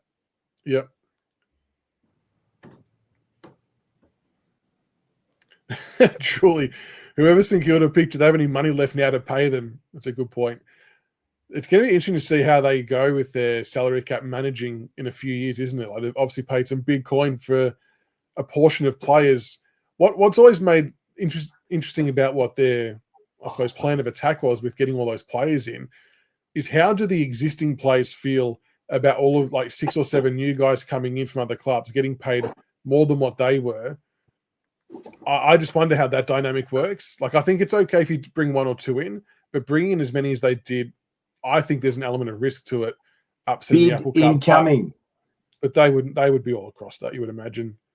Or bid pending. Don't do it, St Kilda, you dirty dogs. We're panicking. Everyone's panicking. We still got 20 of these to go before we get to Callaway. Right. There was a question if there was a player comparison for Piker. I just rewound and had a look. No, there wasn't because I didn't do the analysis because there was a live Zoom chat with him. Oh, okay. Or it could be the Collingwood father-son. Who else is there? Who else is there to bid on, though? It could be Ison. Max, tell you who hasn't been bid on yet? Max King. Max King, yep. Max King hasn't been bid on yet. That's a slide too. He was in a lot of top 20s, top 25s for bids, Max King for Sydney. This is why everyone hates the Saints.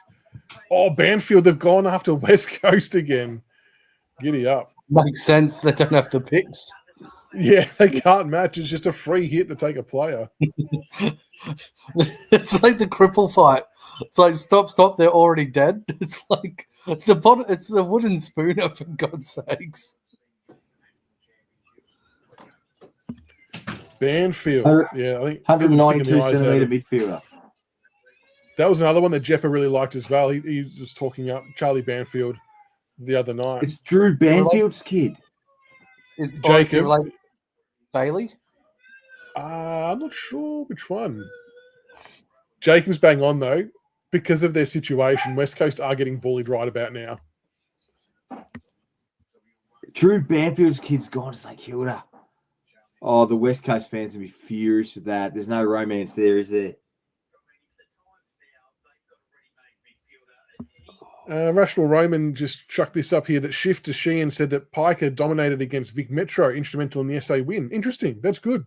Keep all these comments coming through on Piker because we're obviously all learning a lot about him on the fly here. And that's really good. Maybe we could call him the pikelet, the pancake. The pikelet? I was thinking the same, yeah. Not a crepe, a pikelet. Possibly lettuce. I guess, yeah. They might have had an inkling that someone was interested. I don't know. We may never know. Yes, and I'm surprised. I think the next bid might be a King. Oh, really? Yep, Charlie's also Bailey's brother. Oh, wow. That's nasty. Is that Cootie? Did I say Cootie? Water Wombat. He's got zero sympathy for West Coast with their priority picks. Yeah. Bailey Cootie. Billy Cootie. Oh, Billy Cootie. Who? Anyone Cootie. from the sample? Swans have got cooties. Swans have got cooties. Jeez. It's a long night, Christ. I can't do this. I had a 2-hour training session today, guys. I'm telling you, it was just like it's 2-hour meters. I'm done. So let's have a look at. We won't. Let's have a look at We would just cooties. give up the 61 plet. I think there'd be no points. I know there still will be points associated, but I think we're pretty much at a list spot at this stage because the discount would sort of offset everything else. I believe. He's got from Norwood, Essendon, Dutta Stars, EDFL, 179 centimeters. Doesn't even have a position for Cootie. Duda Stars No, he is doesn't where either. you drafted Bolter from. Was it? Bolter was a Duda Star. Actually, remember Parker said he models his game on Zach Bailey. Geez, I tell you, wouldn't mind a Zach Bailey. Oh, Gosh, yeah. If that happens, we've nailed it. You're laughing. He's a ripper player. He's one that I wouldn't mind going after as a free agent, just quietly. Zach Bailey. Yeah, he would never leave though, mate. You don't. Well, not At in the least back with of him and his there. dad. Yeah. I show speed. Greaves hasn't gone because of his poor athletic testing with clubs. He missed the national combine, so we did a supplemental 2K time trial and 20-meter sprint and everything with some club recruiters watching on, and they weren't impressed with the results. Bulldozer. Billy Cootie wins the Brownlow. No one will want to touch him. Not bad. Not bad. And Hoops just clarifying, yeah, the 10% discount is why pick 38 is pretty much just a list spot. Cody Teams will Curtin- start to pass soon as well. When I say soon, I think it might be in the 50s. Cody Curtin to Brisbane. I like brother, this pick. Daniel's He'll be brother? Yes. Key forward, 200 centimeters. How many? I suppose if you're talking at a project level, it's not bad because they've got Joe Danaher now. They've got, no, sorry, not Joe Danaher. They've got Sam Draper. They've got Oscar Allen, Eric Hipwood, Logan Morris. He'll be the replacement for Hipwood. Who was the other young kid? Ty Gallup. Yep. So they've already got a pretty good raft of some young talls. It's actually an interesting selection when you sort of think about how many young talls they've already got.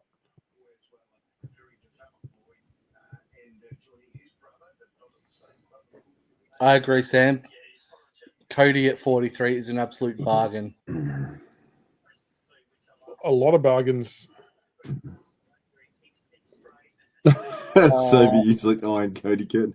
I was thinking of wrestler's name as well. Well done. Zoran, there's one project who's an ex-basketballer, Marcus Krasnodemskis, who's still on the board. So Cal said at pick 55 is the end for teams taking players. Really? Why though? If we've still got spots.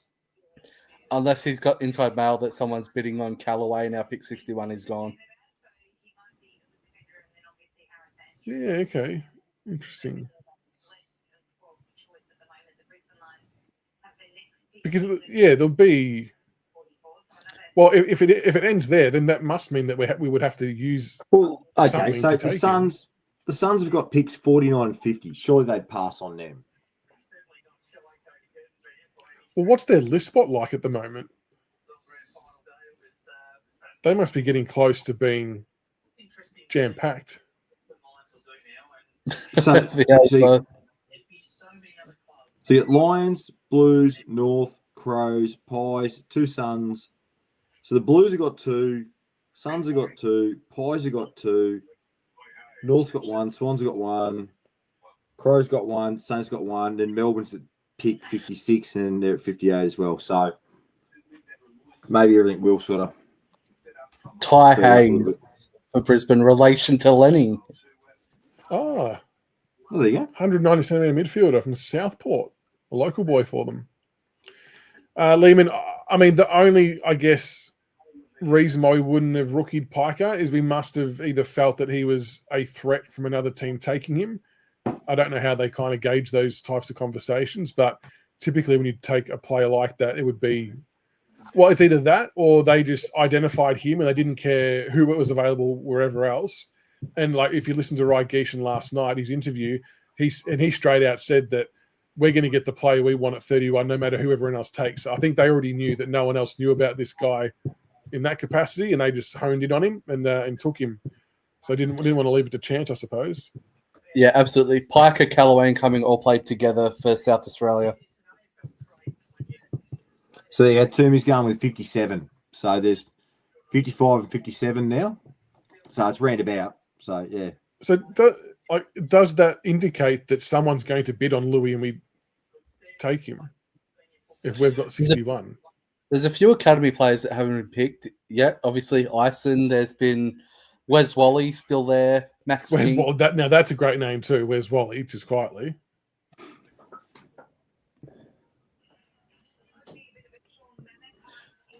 Taylor Byrne. For Carlton?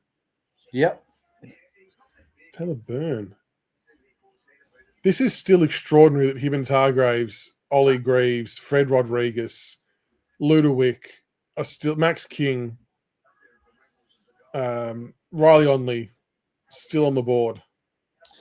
Byrne plays like Sean Manor. Okay. North Melbourne on the ball. Rocky reckons Curtin turned slower than a semi. Lockie, we wouldn't take Pike if we didn't take Cumming. Piker is a great pick in his own right, but we prioritise relationships. Those two played together. It's an interesting point. I think recent history definitely suggests that we do like to pair players or get them as close as possible. Hey, Rational Roman. There's a bid. There's a bid. Jesus Christ. Hey, Rational Roman. Max King. What are you? What Are You is one of the greatest film clips ever made. Changed my mind. You did sandwich. You get the reference. I actually woke up thinking about that this morning after our conversations last night. Cross your fingers and toes, folks. Bid is in from North Melbourne. Jeez, I don't. Callaway for the death ride. Retribution for last year. Yeah. I'm not sure I'm familiar about this. Zach McCarthy or Max King. Ice and Shawley. There's a few names available. Come on, don't do us dirty, North. We didn't ride you that hard last year. No, we did. I recall anything. We created a whole segment and a page and a stinger for it. A tracker. Kobe Coulson. Oof. Another Gold Coast Academy pick. Not matched? No, they matched it. Oh. How have they still got picks? They've brought in like half a fucking team. How have they got the picks? Yeah. What is going on?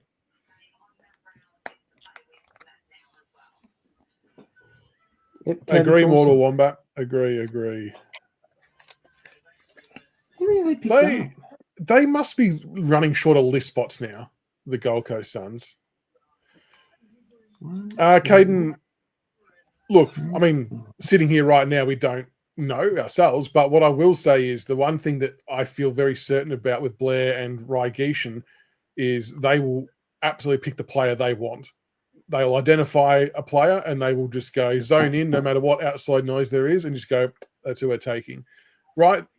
They knew last night they were taking Piker. You could tell from Ry's interview that he knew that no one else was going to take this kid. Especially like because Kickett's still on the board, who we were linked to. We were the one that wanted him to get the invite to the state combine in the first place. So yeah, I think the fact that we did that could have been a bit of a smokescreen that Piker was our actual target. Do you sort of feel bad for Kickett, though, that we pulled him out of a couple of media conferences and we've not taken him? If he gets to 61, though, yeah, you'd be laughing. So, Suns have picked up 6 players in this draft. Yeah, well, all of them academy players, maybe. or at least like 80% of them. Do they get extra list spots or something? Do they? How does it work? I don't know. They have what? Ewland, Patterson, Murray. Who else have they drafted? Alpha, that's a really good call. The Crows could be a threat to us here for Callaway. That's not a bad shout. They've got 2 picks as well. I'm not sure what their list spot is like, but that's a good call. Can I just say, Julie Haley talking about Ross Lyon's comment? True story. EJ and I were laughing about Ross Lyon, and we were talking about this morning, and we actually looked up the definition of a Nepo baby, and we laughed even harder. So Ross Lyon's comment about Gold Coast being an AFL Nepo baby was actually bang on when you look at the definition. So Ross Lyon, great call. But yes, we had a bit of a chuckle about that very expression this morning.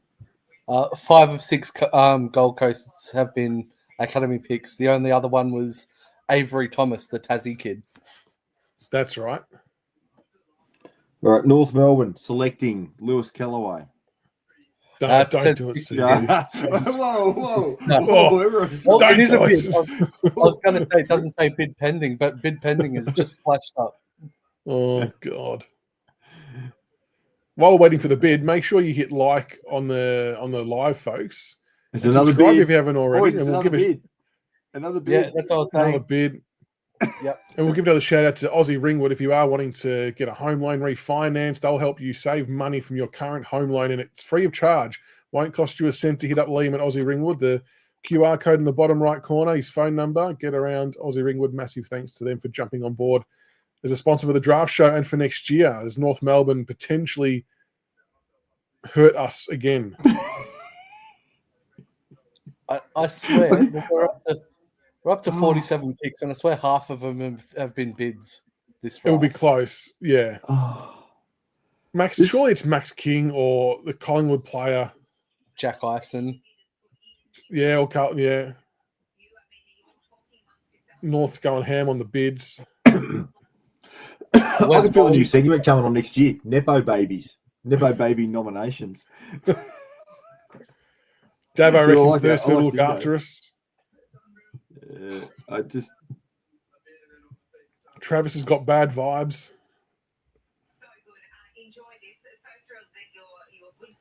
Let's an interview. The Gold Coast player just picked. Fox interviewed him, said you're all close. Gold Coast getting 5 players. Oh, they all know each other. Interesting. Okay. Yeah, we can. If it is Louis, we can match. Yes, if we. I guess the caveat is if we have him that high on our board. You've got Nathan Temple's comment. We get some gold starting to filter. People had enough. I can see we've hit a tolerance and we're just about to tip over. North at the drunk nerd nightclub waiting for the drinks at 4 a.m. Oh my goodness. Oh my god. Carlton. Yep, so it's Ison. Come on. We fight another day. The one thing that is good with the bid is you can actually see what the club is in the background when they announce it before the name comes up. Oh, so I was able to see the Carlton logo, so I knew it was going to be Ison. It's like, yes, thank you. All right. Hey, match. Let's play. Let's go. I'm saying bid. North are going to bid again.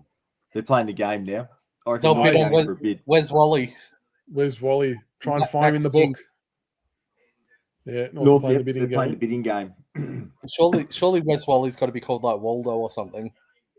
I think it's just Where's Wally. I'm not sure you have to adjust that one, do you?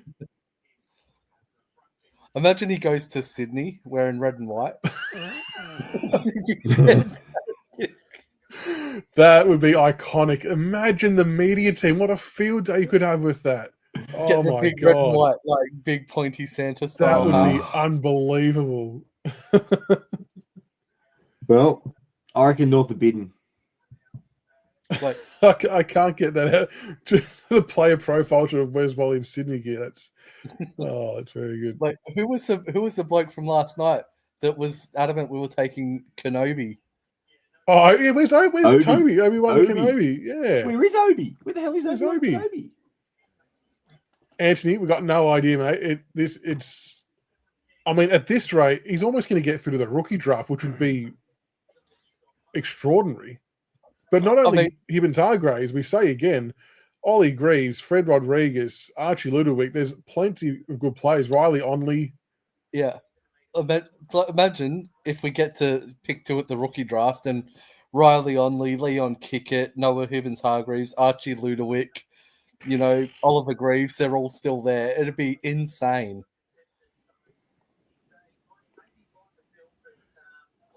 So a Fighting Fury.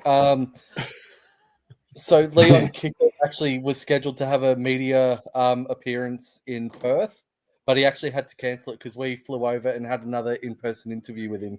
So we actually had to cancel the media appearance.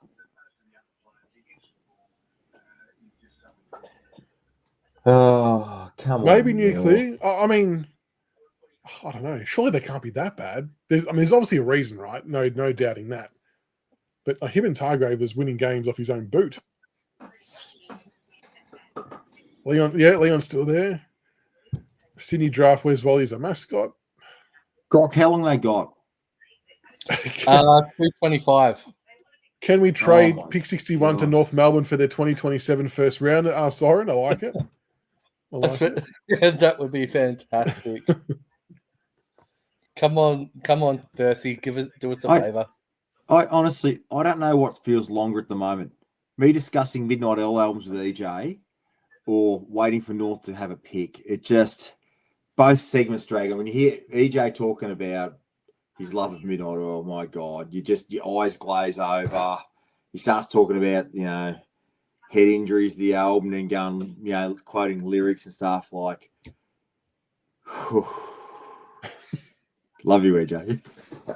He's not here. I'm whacking him tonight. He's not here to defend himself. So I just coward punching, basically. I'm not sure if Sydney got a pick left to take. Where's Wally? We can only hope. Yeah, we're just having fun with it. But Sydney have pick 53. Oh, yeah, we're a chance. Get him. But if Max King gets the bid, they'll lose it. And probably not a chance to get Zane on. The only reason why last night worked is because Nikki, who's like my contact at the club, she was at Marvel, so she was able. I just sort of text her the link to the studio, and she was able to just like jump into the studio and pass them the phone. Where obviously Zane would still be in South Australia, so I don't have the access to get to him. It would be good to have him on for a chat at some stage and just learn a hell of a lot more about him. So I will aim and try for that for sure. But in all seriousness, I know we've been taking the mickey. The AFL has to do something about it. I mean, this is just, they drag out Brownlow night. I can't even watch Brownlow night anymore because it's just so full of fluff and crap. It's unwatchable. It's just easy to flick on next day and go, oh, he won. Fantastic. Everything is just so drawn out and Americanized now. Can we just sharpen some shit up? Seriously. What time limits are there on NFL, NBA? Do they have time limits on picks? Like how quickly do they get through their ones? Is it a shorter time limit than what we have?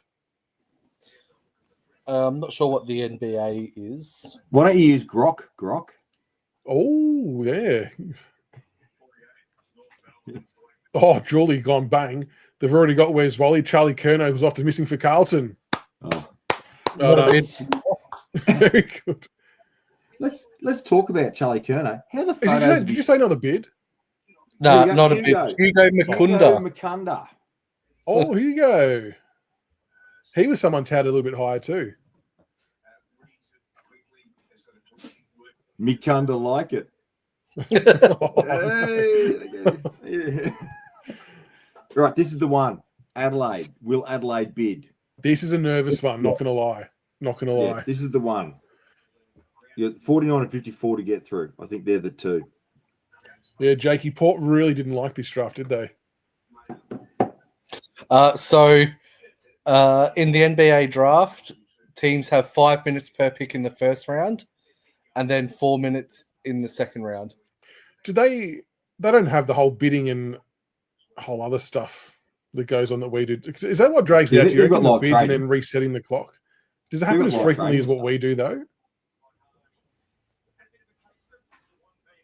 I don't think so. Yeah, the Die Legacy. This one worries me a little bit. The Adelaide picks do concern me. Alpha Dingo, I was watching a 1996 game, Richmond Collingwood, the other day on YouTube, And Mark Miranda, you forget how good that guy was before injuries. His back absolutely stuffed him. That guy had some serious wheels and skill. Well, he was. Yeah. Miranda could have been something else if he hadn't been cut down by injury. He was amazing. Absolutely. So, yeah. I used to like Choco. Oh, bid pending. Oh, Oh no. It's happening. I don't even have the GIF ready, but it's happening. Can you do a come on man? Have you got the come on man GIF ready to go? I won't have. I might have the audio. Yeah, I've got the audio. Yeah.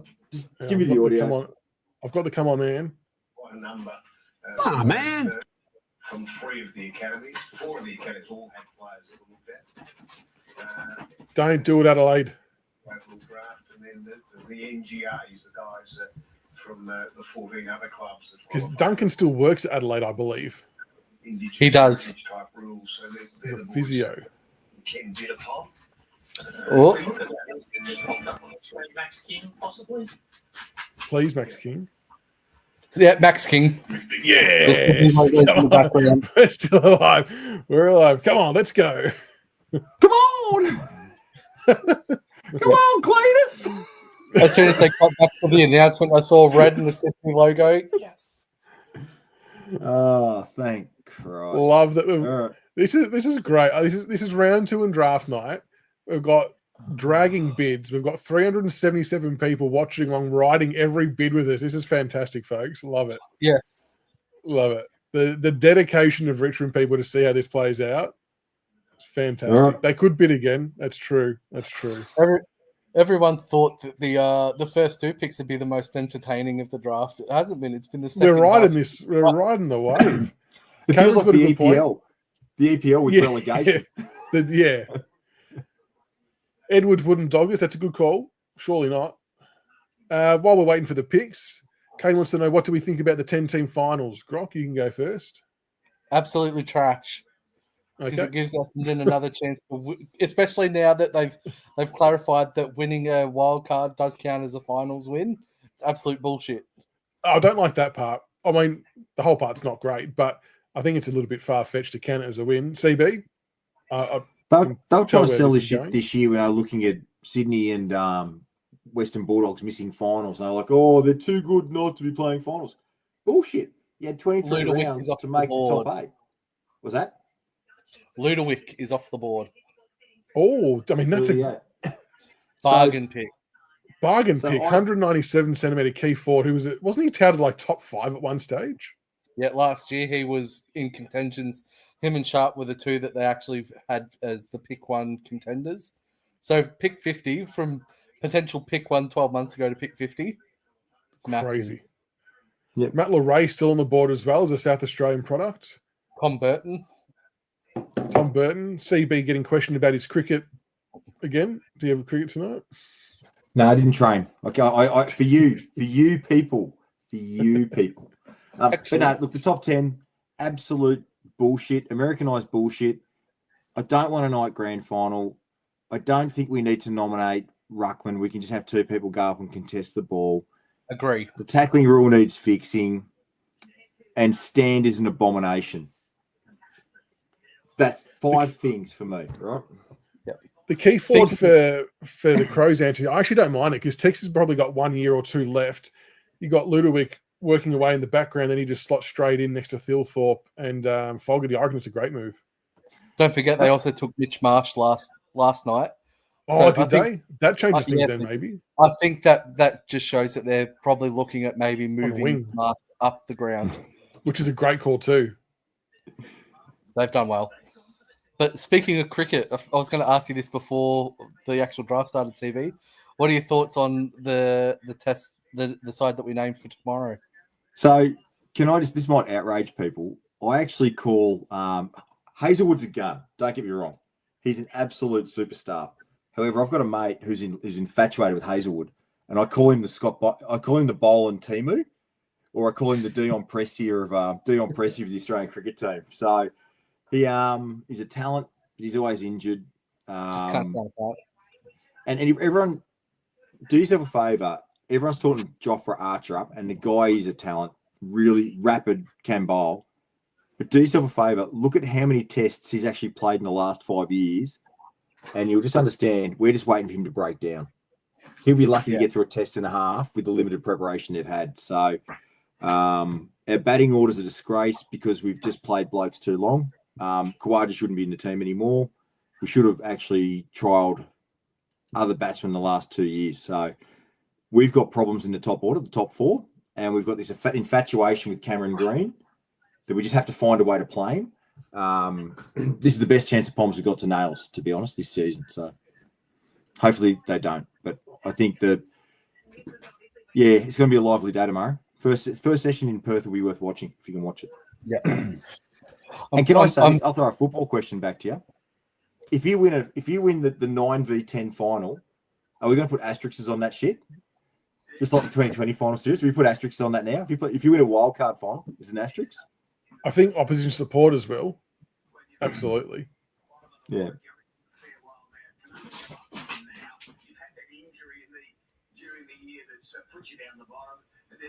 Who's on the clock? Collingwood selecting. Come on, Collingwood. Yeah, you just know what would happen.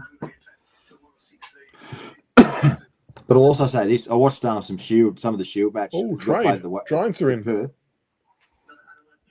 and that ball was flying through. The Perth deck is hard. It's going to be pretty quick tomorrow. That's why I'm sort of glad that we've got Doggett in. I think Doggett's going to do some pretty good work on that Perth deck. I've got no issue with Weatherall. Actually, the guy who I want to see, and he's on the way up, is Campbell Callaway, Andrew's boy. Don't be surprised in the next 2-3 years if he gets a look. He is really big raps on him in the Victorian camp. Big raps on him. He's now opening, so he's gone in from the middle order to opening this year, which is going to be a bit of trial and error for the next couple of years. But everybody knows the heir apparent to the opening spot was Will Pekowski, and it's an absolute tragedy that he got taken out of the game because he's the guy. He would have had 2 years of opening for Australia if he hadn't been taken out with injury. So, yeah. But I think that just exposed Pekowski's biggest weakness was the short ball. I'm not sure how that would have translated at test level especially with England. Oh yeah, 100%. Giants have traded up here, gents. Could be a sneaky Hibbins Hargraves one. I reckon. Paul's gone with there. That's not a bad shout, Paul. Again, they would be a club that would fit him quite well. Learning off Toby Green. Amazing. Travis, I suppose the reality is we won't know if we're better off for a little bit, but I guess what we can, I suppose, lean on a little bit is if we sort of think about Young and his position, we've still got Gibcus, who's looking pretty good pre-season. We've got Campbell Gray, Trainer. So we've still got some good coverage there. So we're not going to be light on, and we're not going to be short on players in that area. But as for Piker, I guess we don't know. But the club have earmarked him and targeted him for a specific reason. So there could be a bit of a slower burn. It may not be something we see straight away, but we might see some good stuff from him in the VFL for a bit though, until a spot opens up. Nicholas Slater, which one? There's a couple of ball guys here, mate. If EJ was on, you'd be picking from 3 of us. Ball guys.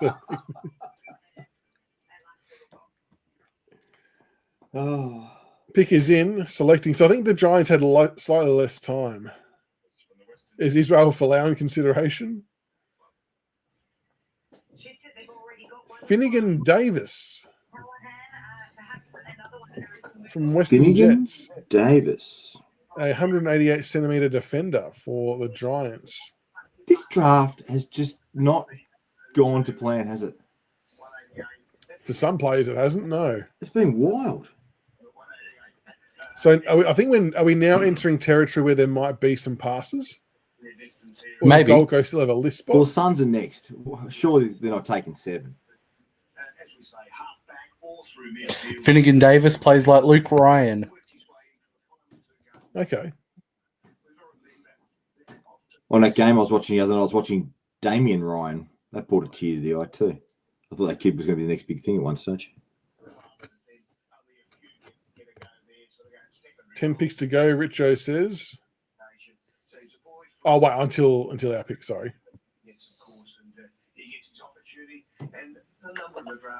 after tonight doesn't matter.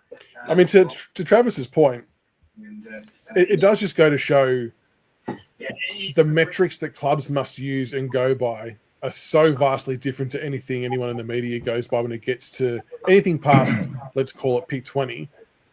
There's pretty much zero telling of what anyone's going to do.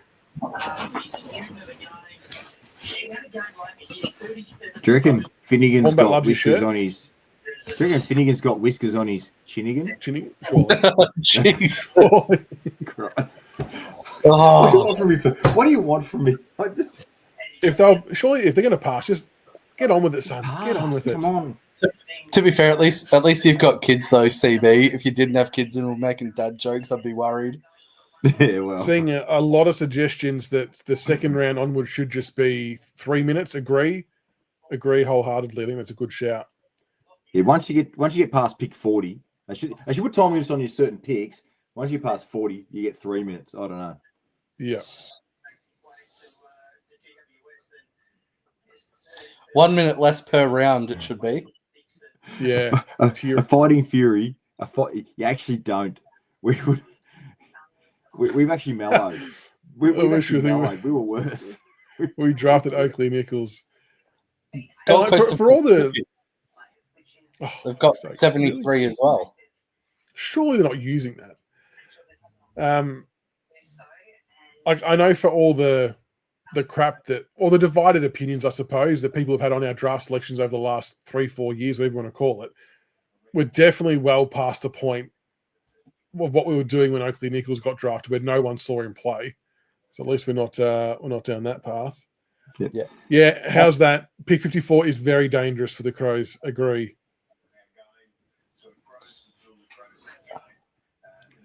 Agree, Tiger Pop, so they can pay Shifter She and his dough. They roll it just like Mike Brady. They roll him out here.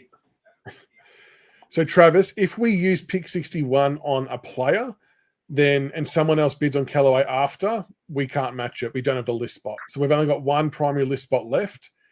So if we take a player with 61, we would need Callaway to get to the rookie draft to be able to get him. Oh, Travis, that's a really good call. I enjoy that. Is there That's two what it Gold feels Coast like. teams now? Yeah, it feels like it. Yeah. They're picking for their Rezzies as well. Son's on the phone. Sons of the, well, they counting their list spots.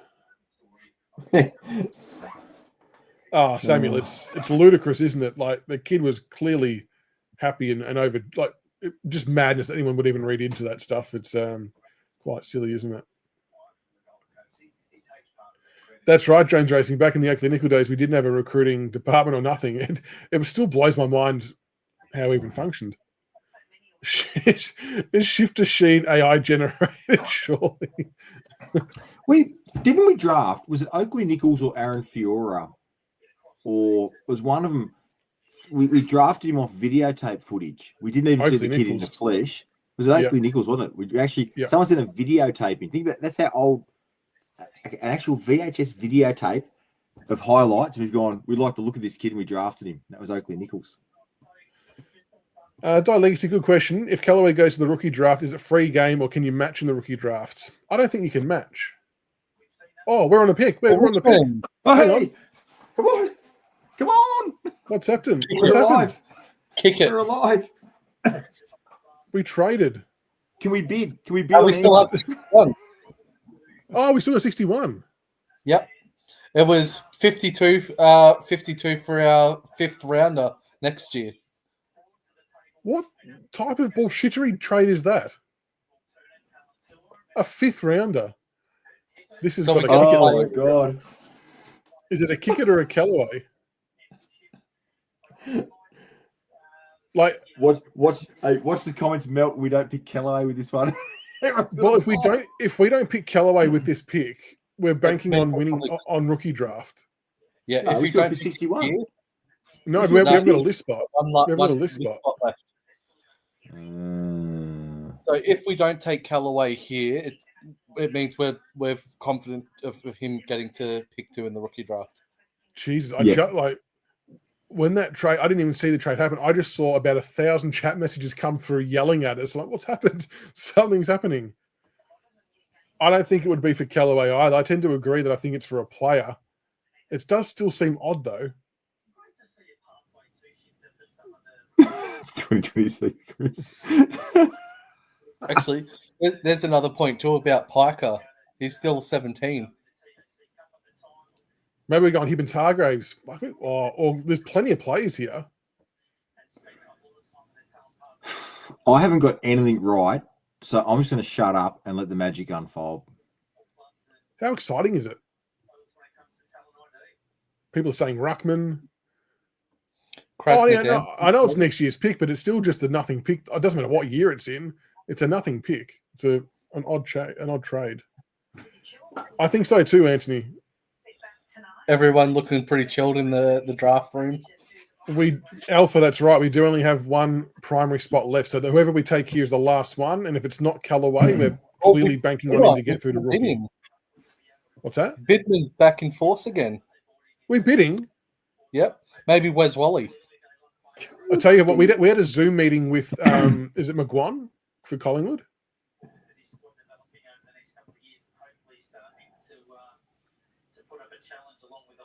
Was it McGuan, the father's son? Who's left? I was told we had some interest there. Yeah, McGuan, Mick McGuan's son.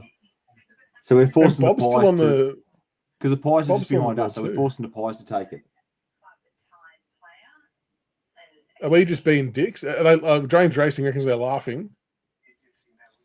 Yeah, they're laughing. Uze's got a smile on his face. Are the guys bored? Are they just trying to take the piss and wind up the Magpies? Is that what we're doing? Bidman? What are we doing? Oh gosh. Yeah, 404 people in the house at the right time with a bid pending from Richmond. It could be also St Kilda. Don't forget to like and subscribe, people. Like and subscribe if you haven't. Who is it? Either Grok's frozen or no, he isn't frozen. I was trying to hear. Contemplating. That's his contemplating face. He's like, this is just Whatever happens, people are saying Saints matched. Kai Fincher. Oh, okay. Kai Fincher. Yeah, Tigers. Bid on McGuan. Keep bidding. Do it. Plays like Jack Sinclair. All right, so we go again. Do we bid again? Do we find someone else to bid on? Yep, let's go to McGuan. Is Max King out there? McCarthy? We'll just keep firing away. Yeah. Can still get Kickett, can still get Hibbins Hargraves, can still get Ollie Greaves.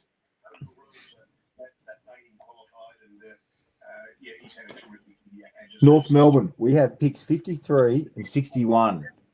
Do you want to give us a first rounder for it? Yes. That's a yes, Travis. If we don't take Callaway now, it's rookie, or we don't take him at all. Bidman again. We're bidding. Bidman's back. Wow. Another bid. Are they laughing again? I've got Mick Ablett on the screen at the moment. We are finishing with a bang here, boys. This is like we've hit the straight. This is amazing. Wow. Yeah, Well, it won't be Hibbins Hargraves with this one, Zaki, because we put a bid in, but we don't know who we're bidding on. Well, they're laughing again. Geesh looks happy. Who's on the Kansas? Tim Livingston sitting there with a shit-eating grin. Could we bid this all the way to 61? Could we actually bid this all the way? What if they're watching the live? It's got to be that Al Akbar or whatever. Who? Akbar? Hussein Al Akbar. It's a trap. It's a trap. It's a trap. Did he get matched? You got to call him. Hussein Al Akbar. So the Bombers are taking him. We're just making everyone pay. It's like who can we bid on? Let's just do it. They've got a short list. Is there a Murray? Is there anyone? Is it what do we got? Alan or Murray? What do we got? James bidding against ourselves for Callaway. Can we bid on our own player? Surely he's got to nickname himself the General. We are most definitely taking the piss right about now, Richmond. I tell you what, Julie. Hello to the Richmond trade room. If you're watching and you're enjoying the Bidman Fest, keep it going, lads. You Boys, could one be more. tuned in. Come on. Let's get creative, Okay. lads. Let's get creative. Here we Geesh. We just need like Unleash- drum rolls. Unleash the geese. This is fucking CB up. Make sure we hit the like and subscribe button as well, folks. We're all in it together. One big Tiger family. We've hit 4,200. Let's try and get to 4,300 ASAP.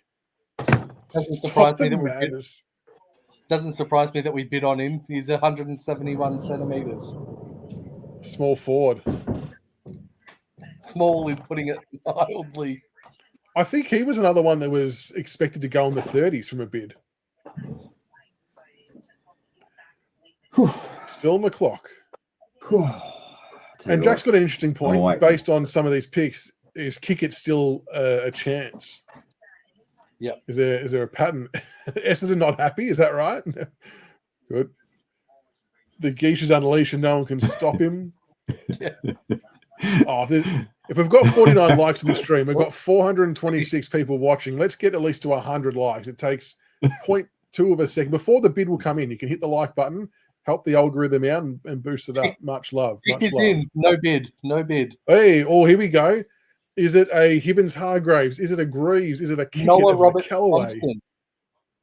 Oh, okay. It's another South Australia boy. Wow. Interesting. Lewis Roberts Thompson's cousin. Yeah. Cousin or son? Hey. Cousin. Bidman reigns supreme. And again, they Midfielder, just 181 centimeters. So he's actually First Louis Callaway's speed. teammate from Sturt. and the first thing they mentioned was burst of speed away from the stoppage. Was he the one? I'm trying to think back to the interview. He might have been the one that Louis said if he could take a player with him. I think it was. It Yeah. was Noah Roberts Thompson, I believe. Yep. Interesting. The South Australian flavour is very obvious, isn't it? Very obvious. Yeah. So remaining players from their lab rankings on Fox Footy, they've got. That was a good kick.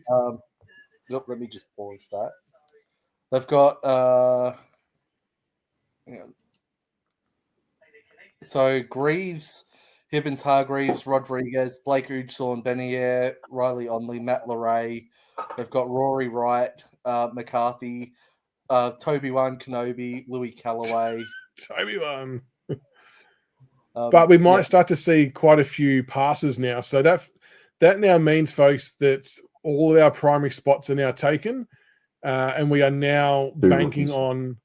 Yeah, we can take 2 rookies. So in terms of Louis Callaway and what that means, we are now banking on no other club to take him in the next X amount of picks, whatever it is, for the rest of this night, and hope that he gets to the rookie draft and we can take him at pick 2 tomorrow. Zach McCarthy for Collingwood. Okay, that's good. That's good. So what we want to see shortly, folks, we want to start seeing some passes, but this Adelaide pick makes me nervous. However, the saving grace could be that Matt Leray's there as well. So Matt Leray's a good South Australian product that could be appealing too, although their wing spots are probably okay. So maybe not so much. Do they go Bob?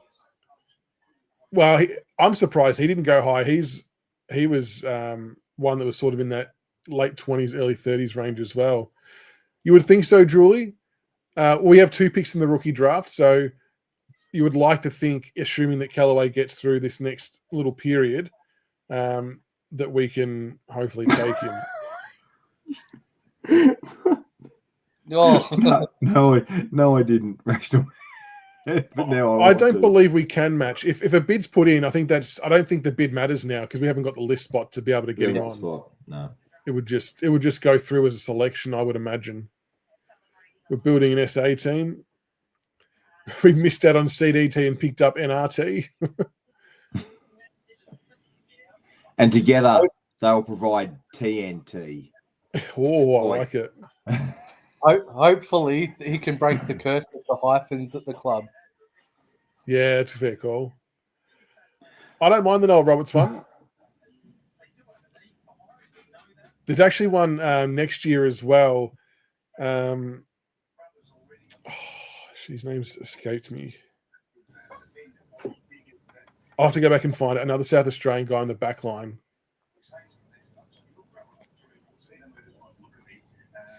Is he a small or a tall? No, is a running half back. Matthews Hampton. I think it might be.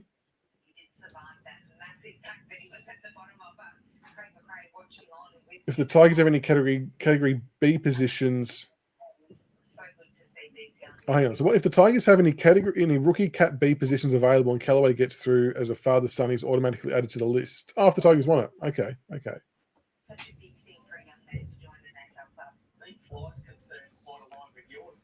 We're not exactly sure how many to go peaking. I mean, the expectation is we'll see some passes soon, but obviously Adelaide's taking a player by the look of it. So we look forward to chatting to Zach when he makes his debut for the Collingwood Football Club. So now Roberts Thompson produced a 2.91 second for the 20-metre sprint, agility run of 8.02 seconds, ranked him in the top 6. Thank you for that, Hoops. They're good numbers. More speed. There's a genuine trend here, isn't there? John Flores, not a bad shout. Callaway and Harry Scott for rookies. That would warm the hearts of the father-son brigade. Alpha Dingo is hoping that Adelaide back on the clock draft Angus Graham. Alpha Dingo. It's a great name. Yeah, it is. Yeah, Louis besties. The future's pretty exciting when you think about the player types we've added. I mean, obviously there's a lot to play out and a lot of work they've got to do to get to a good spot, but we've definitely added some running. I was going to say Louis and Noah, the new Lambert and Marcon. So I'll say this right. All the people with we took Bath at 31, and everybody said, "Oh, what about blah blah blah blah?" There's still 6 to 8 really good kids on the table, and we're up to pick 56. Yeah.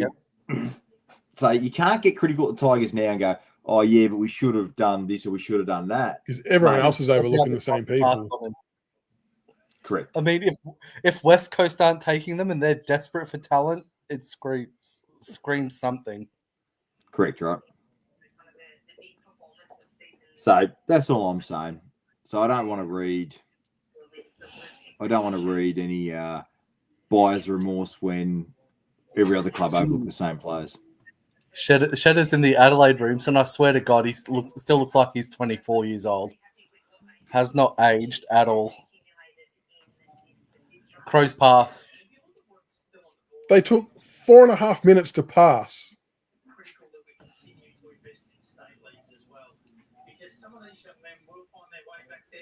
See, that pisses me off a little bit, to be honest.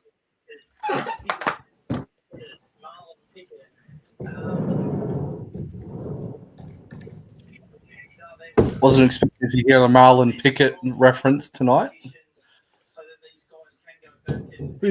What was the reference for Pickett? Oh, they were just talking about like players maybe going through alternative pathways to make it onto AFL lists if they don't get drafted. Oh, okay. Because they mentioned Sean Manor as well.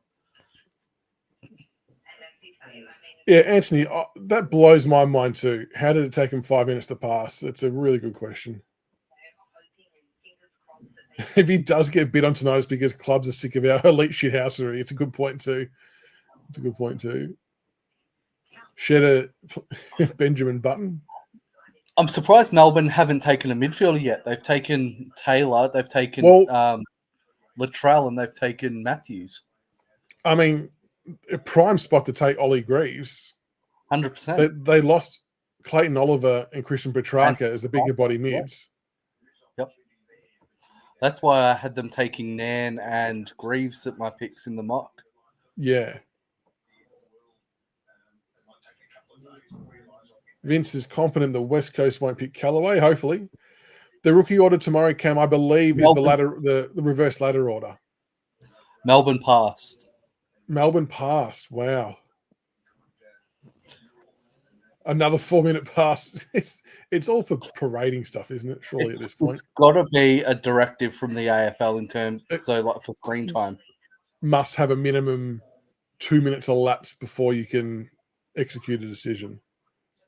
Flies on the phone, video chatting. Zach McCarthy. That's really cool to see.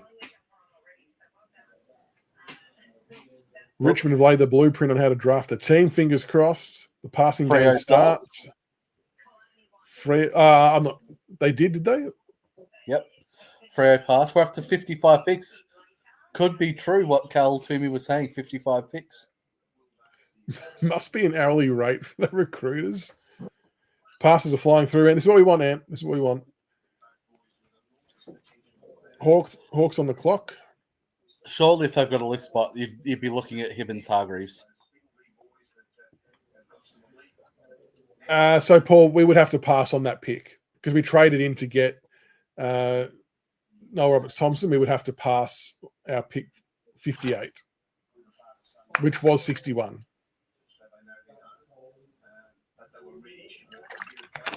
I assume.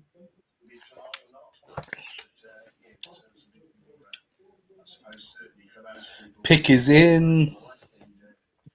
Pass. That hasn't popped up as pass. Yeah.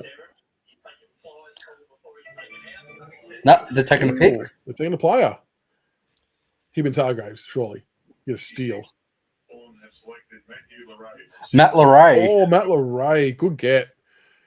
That's a really good get from Hawthorn. I like that. He'll be not a bad winger. He partnered Harley Barker on the wing for South Australia during the champs. Was probably in a little bit of in Harley Barker's shadow a little bit because of how good he was, but it was a genuine good 1-2 punch. Leray's probably, I think, was a bit fresher to the game than what Barker is, so he's still got a bit of a ceiling as well. I think it's a really good pick for Hawthorn. He'll be okay. He'll be okay. I don't think we have a thing to do at 58. I think we are passing. All right. What I miss? Hawthorn took Matt Leray. Really a few passes, but yeah, that's about it. So Collingwood, Melbourne, and Freo all passed. And then Hawthorn took Matt Leray. Well, we don't have a pick, so we'll be passing as well. Yep. Nuclear days. You've heard of speed dating. How about speed drafting?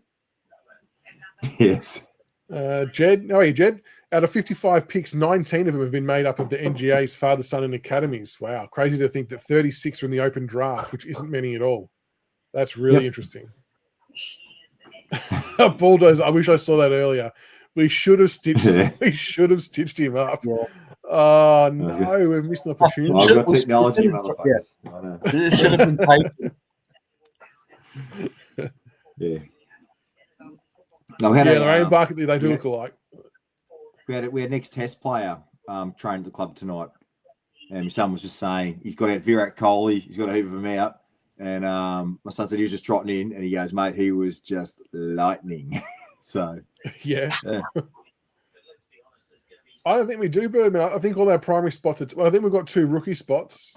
Unless anyone else has got other information on it. I felt like that was our last pick. We lost Young. We lost McIntosh. We delisted Dow. We delisted Cozzy. Yeah, and Jacob Bauer.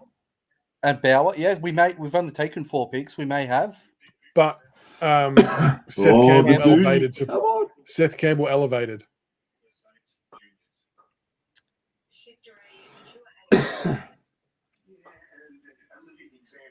I don't know. Maybe I'm wrong. I hope I'm wrong. They've taken Angus Anderson. Like, why pass on one and then take a player? Yeah, later. But Tyler. Yeah. Tyler Young. So Tyler Young gone. Young, Bauer, Kaczynski. Like, we didn't think this would be an issue having to calculate this at this point. Dow. McIntosh. Off the rookies, Kalina. Yeah. assisting well. Apparently, we haven't picked. We're on the pick. We're on the clock now. Well, this is a pleasant surprise. I didn't think we had a pick. Blight? He's in. Blight. Oh, Jacob Blight. Yeah, it's a pass. Jacob Blight went too. Is it? Yeah. Yeah, we passed. Or did we trade? No, we passed. Oh, okay. So Port Adelaide. Surely Port Adelaide wouldn't dog us. Port Adelaide won't dog us, will they? Pass it is. Do we know what time the rookie draft is tomorrow, folks? It's For usually. some reason, I thought it was in the middle of the day. 12. I thought it was 10 or 12 usually. And I think from memory, and maybe they've changed it, but from memory, it's almost like a chat client on the AFL website where it just updates. They've got someone on there updating and posting shit in there. 3 p.m. tomorrow. Thank you, Deck. No. Port better not do us dirty. There's some incredible names in this rookie draft tomorrow. 3 p.m. gives us a chance to check it during the lunch break. Yeah, I think Port could be a sneaky chance. Cool. I don't know what their list position is like, but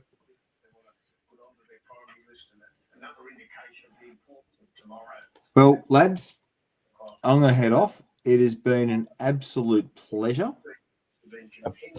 And I think it's pass now. So yeah, but happy with their picks, happy with their night. Well done, Tigers. We addressed some needs, and speed. Very good, CB. Thank you for jumping on, mate. Appreciate your time and taking time out of your cricket to come jump on for another chat.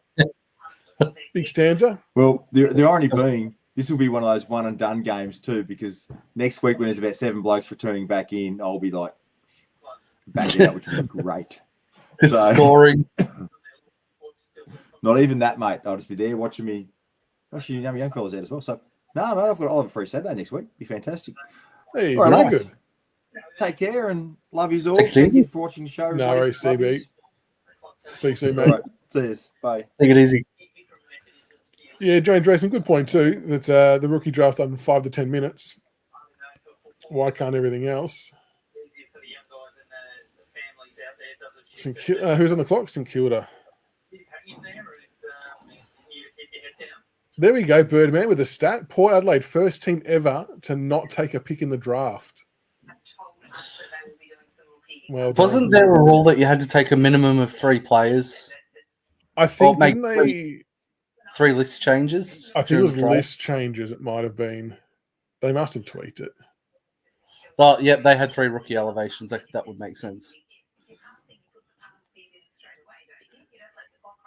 Yeah, Sarah Jones is saying the same thing. Surely, if you're passing your pick, you'd press it immediately and not let the clock run down. What's there to discuss? Just click the button. But to everyone else's point, it's got to be directive.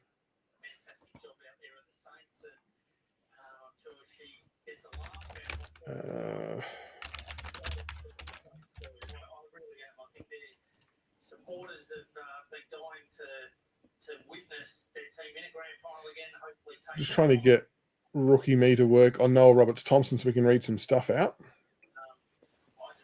wait to sit back and watch how this group unfolds.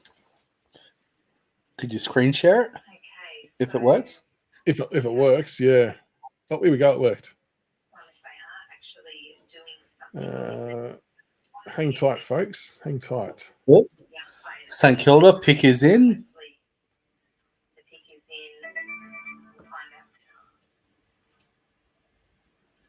With pick 58, St Kilda have selected Ryan Burns. Ryan Burns. All right, so Noah Roberts Thompson, 181 centimeters. I don't know if I can make that any bigger. So can I? Yep, at the bottom. Yep. Oh, fuck, hang on. I know that's the the slider for the pages. Nah, I've really fucked that up. What page was he? It goes by alphabetical order, I think. Yeah, so it'll be back the other way. Yeah, no, other way. Oh, other way. Hang on. Yep, alphabetical order. one for the Saints in his career there. The Saints are shutting up shop in the centre and the laptops are closed. Oh, there was Zane. There's our man. There we go. There's the zoom button. That's a That's a search. search. Where's the zoom? Oh, is there Anyway. there's a plus on the left-hand side at the bottom. Is that Zoom? Oh, There we go. Jesus.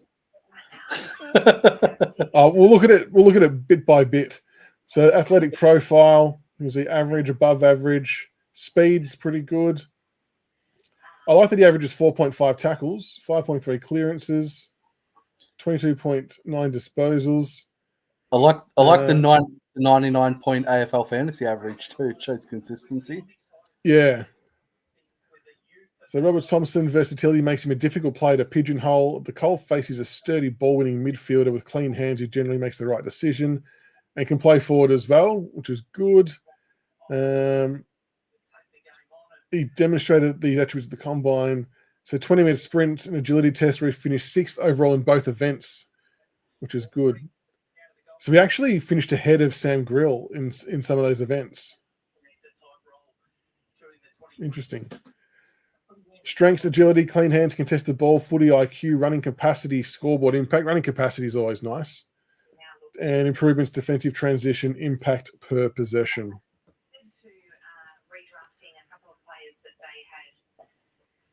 So that's not too bad. No, I think he'll be a good little pickup.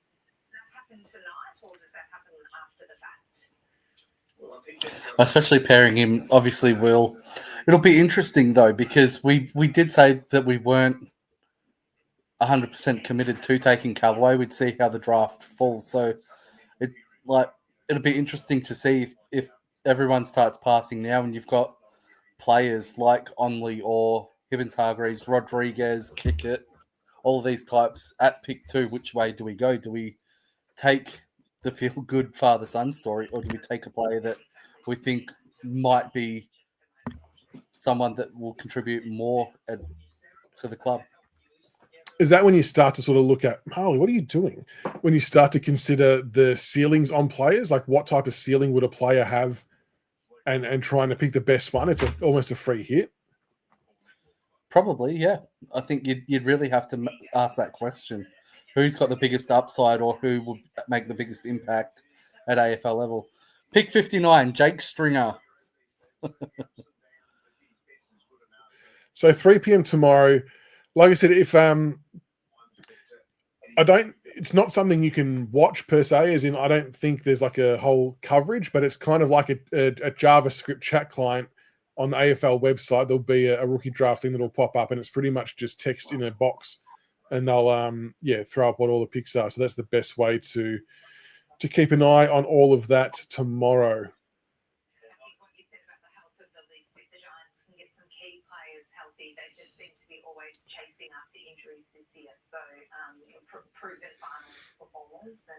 Carlton pass.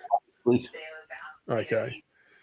The pacey midfielder forward from Sturt will join his South Australian teammates Sam Cumming and Zane Piker at the club next year if the Tigers pick up both of these selections. Go bigger upside. So the brief recap is, I'm going to find my little tracker now because it's been a long time between drinks. So the brief recap of the picks that we took in particular, at pick 31, we took Zane Piker, who is a 180-centimetre forward from Adelaide, Woodville, West Torrens. He's on the younger side. I think he's 17. Plays as a forward. He had some pretty big games with 30-odd disposals, a couple of goals. Got good speed. Has been the general vibe of our picks. And this was the one that, if you remember to Ry Geeshan's interview last night, he said that they're very confident they'll get the player they want no matter who picks who in the picks before our pick 31. So they obviously had him pigeonholed or targeted a fair way out. And Sam Cousins has obviously been a pretty big part of our South Australian recruiting. And South Australia has been a pretty good team this year. So Dylan Alexander liked the pick as well. Shifter Sheen liked the pick. So that's good to get some endorsements on that front. And then if we go down, we actually traded back in the 50s and we put in a few bids. We bid on Kai Fincher from St Kilda. They matched. We bid on Hussein El Akcha from Essendon and they matched. And then we ended up taking Noah Roberts-Thompson, a midfielder, 181 centimetres from Sturt. So one of Louis Kellaway's teammates and one of his good friends, I believe. And yeah, so he'll come across as well. Not a bad pick. Again, someone who's got some good pace, does a bit of good with two-way running, and can play a bit midfield and forward. So a very, very South Australian flavoured draft for Richmond this year. And that's all of our primary list spots taken. The Bulldogs take Will Darcy with pick 60. And we will go to the preseason, the rookie draft tomorrow with pick number 2. And I'm guessing, what's the other pick? Whatever the second round pick is. Where there'll be plenty of people to pick from. So Louis Kellaway, we won. There could be Ollie Greaves might be there. Noah Hibben-Hargraves might be there. Riley Onley, Fred Rodriguez. So it could be maybe we'll be confident that Callaway slips to our second rookie pick. The second one, yeah. Maybe we end up going someone like an Onley or a Hibben-Hargraves if he's there. And typically, I might be wrong, but it feels like typically that not every club participates in the rookie draft. A lot of clubs already have spots filled. So without having seen the list, we may not be having to go through the whole 18 clubs as a gamble to see if he makes it through or not. But maybe you're right. If we've got the 2 picks, the 2 spots, then yeah, maybe we pick best available at pick 2 with some of the names that slid and then take him with the last one.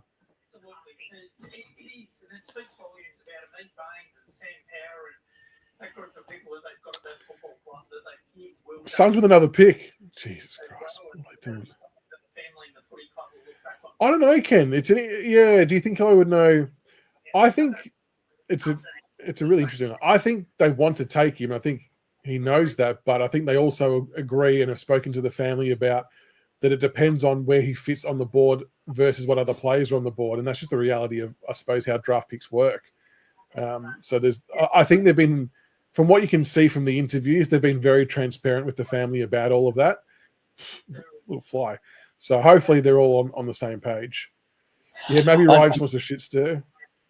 I'd be gutted if we don't take him, given the interview and how close he is with NRT, and saying that he wants to play with him, and we don't take him as a club that he's been tied to. I think that would be a bit of a blow. Joan Dracing send CB a text under Callaway. Went to Gold Coast. We'll say Gold Coast took him.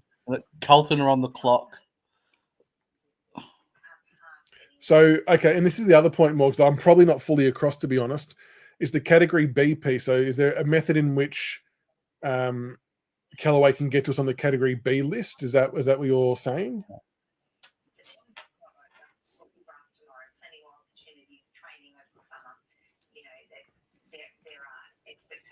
Oh, category is NGA. Okay. So we can list Callaway and take up a rookie spot without going to the rookie draft because his father's son would get like a preference. Rookie ruck, I'm not sure if it. I don't think we would, but there'd be other people who would argue otherwise, I guess. I don't think we do. Draft over. A rookie ruck. There we go. Draft done. Great success. So that is the lay of the land. We need it's either a rookie spot for Callaway tomorrow. We can name that whenever, and we'll see what happens.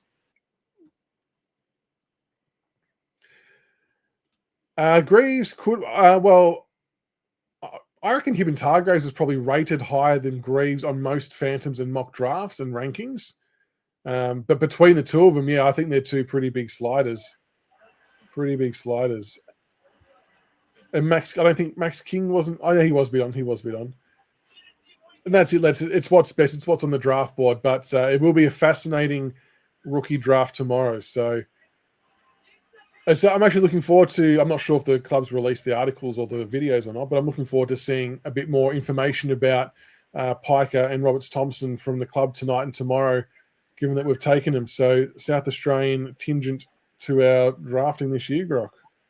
Yeah, and that could be maybe a question for the Rygeishan chat, obviously with the links to kick it. Maybe why the decision was to go Piker over kick it as the small forward that we drafted. There'll be several questions coming out of this draft that I think a lot of viewers and Tiger supporters will have for for Geesh after the picks that we've had. So it's going to Yeah. be really interesting. Exactly. So on that, we'll probably do a live over the weekend at some time, specifically aimed around getting all of your questions collated for Rai Geeshan, who's going to be jumping on a live on Tuesday next week during the day. So I will I'll announce when that live is so you can get your questions ready. But I think it's just good, because the questions will stem from all of these decisions and selections. So make sure you think about the questions you would like asked and then come armed with them to the next live that we do so you can fire them away. We can jot them all down and get them sent off and see how it all goes. I know that it's a lot of those NGOs were taken. It's crazy. Yeah, Bulldozer we 60 took them for years. this year, 71 last year. But to be fair, we had 8 of those 71 last year. We did. So, we contributed heavily. We did. We could take Greaves. I mean, yeah, anyone could take Greaves tomorrow. Yeah, it's. If it comes down to Greaves and Onley, I'd much rather take Onley purely from the pace perspective. It's a lot quicker. It's a fair call. Yeah, it's a fair call. But yeah, I think the fact that the videos are up as quickly as they have been shows that they were the two that we earmarked that maybe we may have reached for because we were confident clubs weren't going to take them, but we picked them as the best available fit for the club. Yeah, we identified them early and just went, we're taking them. That's it. Yeah, had it ready to go. I feel like the Noel Roberts-Thompson one was maybe someone they had on there, but maybe someone they thought that would have been gone earlier, hence why they traded back in. It's like, let's have a bit of a dabble here and try and get him. Kind of like what we did with Jasper Alga in some ways. Will, the rookie draft is 3:00 tomorrow. 3:00 tomorrow. So I don't think it's reaching. I think it's more being very targeted with the play you want, knowing what you want, how it fits your club in the direction you're going, and just doing it, not dicking around, and just getting it done, trusting and knowing the player you want, and then locking them in. Yeah, I mean, no, it won't be a rookie draft stream because it's at 3:00, unfortunately. Although I am working from home. We'll fire it up. No, I won't do that. Shane Edwards was considered a reach, and look at what he did for us. We backed him in. Sometimes when you you rate players highly and others don't, sometimes they turn out guns. Exactly right. It's all just luck of the draw. So, Rod, I think we've got our primary spots are all filled completely. We've got 2 rookie list spot left. I don't know about category B. That's probably the only one I'm a little bit unsure on. I haven't kind of looked into that one, but definitely 2 rookie spots are available. I mean, so people are saying Tambling was a reach. A lot of people were critical of the Bulldogs for taking Bontempelli at 4 because of the risk that was involved, and figured he was a reach as well. And look, he's probably one of the best players. He's one of the best players in the AFL right now. And we do have some good success in the rookie draft, by the way. We've had some pretty good success stories over the years. So it's, not a bad spot to be in. Okay, 1 category B spot. Cool. Awesome. All right, well, that is probably a wrap for tonight. It was as interesting as the first round with the complete unknowns and some twists and turns. We rode the wave of the no bid on Louis Kellaway. So hopefully we can get him in tomorrow. But whatever will be. There's some players that are going to be seriously talented that's still available in that rookie spot. So it'll be interesting to see what happens there. Other than that, Richmond have gone the SA Flavour Bar Sam Grill. It's exciting. We've clearly targeted pace pretty much all over the park with all picks, which makes sense. It's where our footy direction's going. So that to me gives a clear indication of game plan and game style and where we want to take it, which is, I think, a really pleasing thing because it wasn't what we were seeing this year. So it seems a very clear sign, Grock, doesn't it, of where they want to take it? Yeah, absolutely. Again, the last couple of years, we've had a real focus on drafting players that have played together, which I think when you're a club that is going through a low period, maybe you're not winning games and maybe some of those games might be blowouts, it's important that you have players that are committed, and players are more likely to commit to the club if they've got friends and other teammates that they've played alongside for a number of years. So makes sense the way that we've been doing it. And again, it makes sense that we've gone down the South Australian route, given how dominant they were throughout the national championships and how successful they've been. So bringing in young players who've already had the taste of success and are used to it can help build that positive, mindset and mental culture that maybe West Coast and North Melbourne have struggled to instill with some of the players that they've taken as well. So again, I really like the targeting of the players that we've done. I like it too, mate. Well, Grok, thanks for jumping on to that. Appreciate your time. CB was in the house earlier. Thank you to him as well. Massive thanks to all of you for tuning in tonight too. To have 300 to 400 people on watching for the second round is amazing. We appreciate the love and support. Rode all the waves. There were some lulls there with how long some of these picks were taking, but we got through it. We got through it as one unit. We thank you all very, very much for that. And yeah, I think that's about it. We won't do anything live for the rookie one tomorrow because of the timing, but we'll obviously put out some type of video talking about who the players are that we pick up in that one as well. So we'll keep putting out. There's a few welcome videos we've got to do for all the players we've just drafted, so I'll get cracking on those. But other than that, hope you all had a wonderful draft day or two. It's been good fun, and we'll do it all again next year. And you're right, Travis, it's not over just yet. So thanks again for all of your support and kind words. And until the next one, go Tigers. Go Tigers.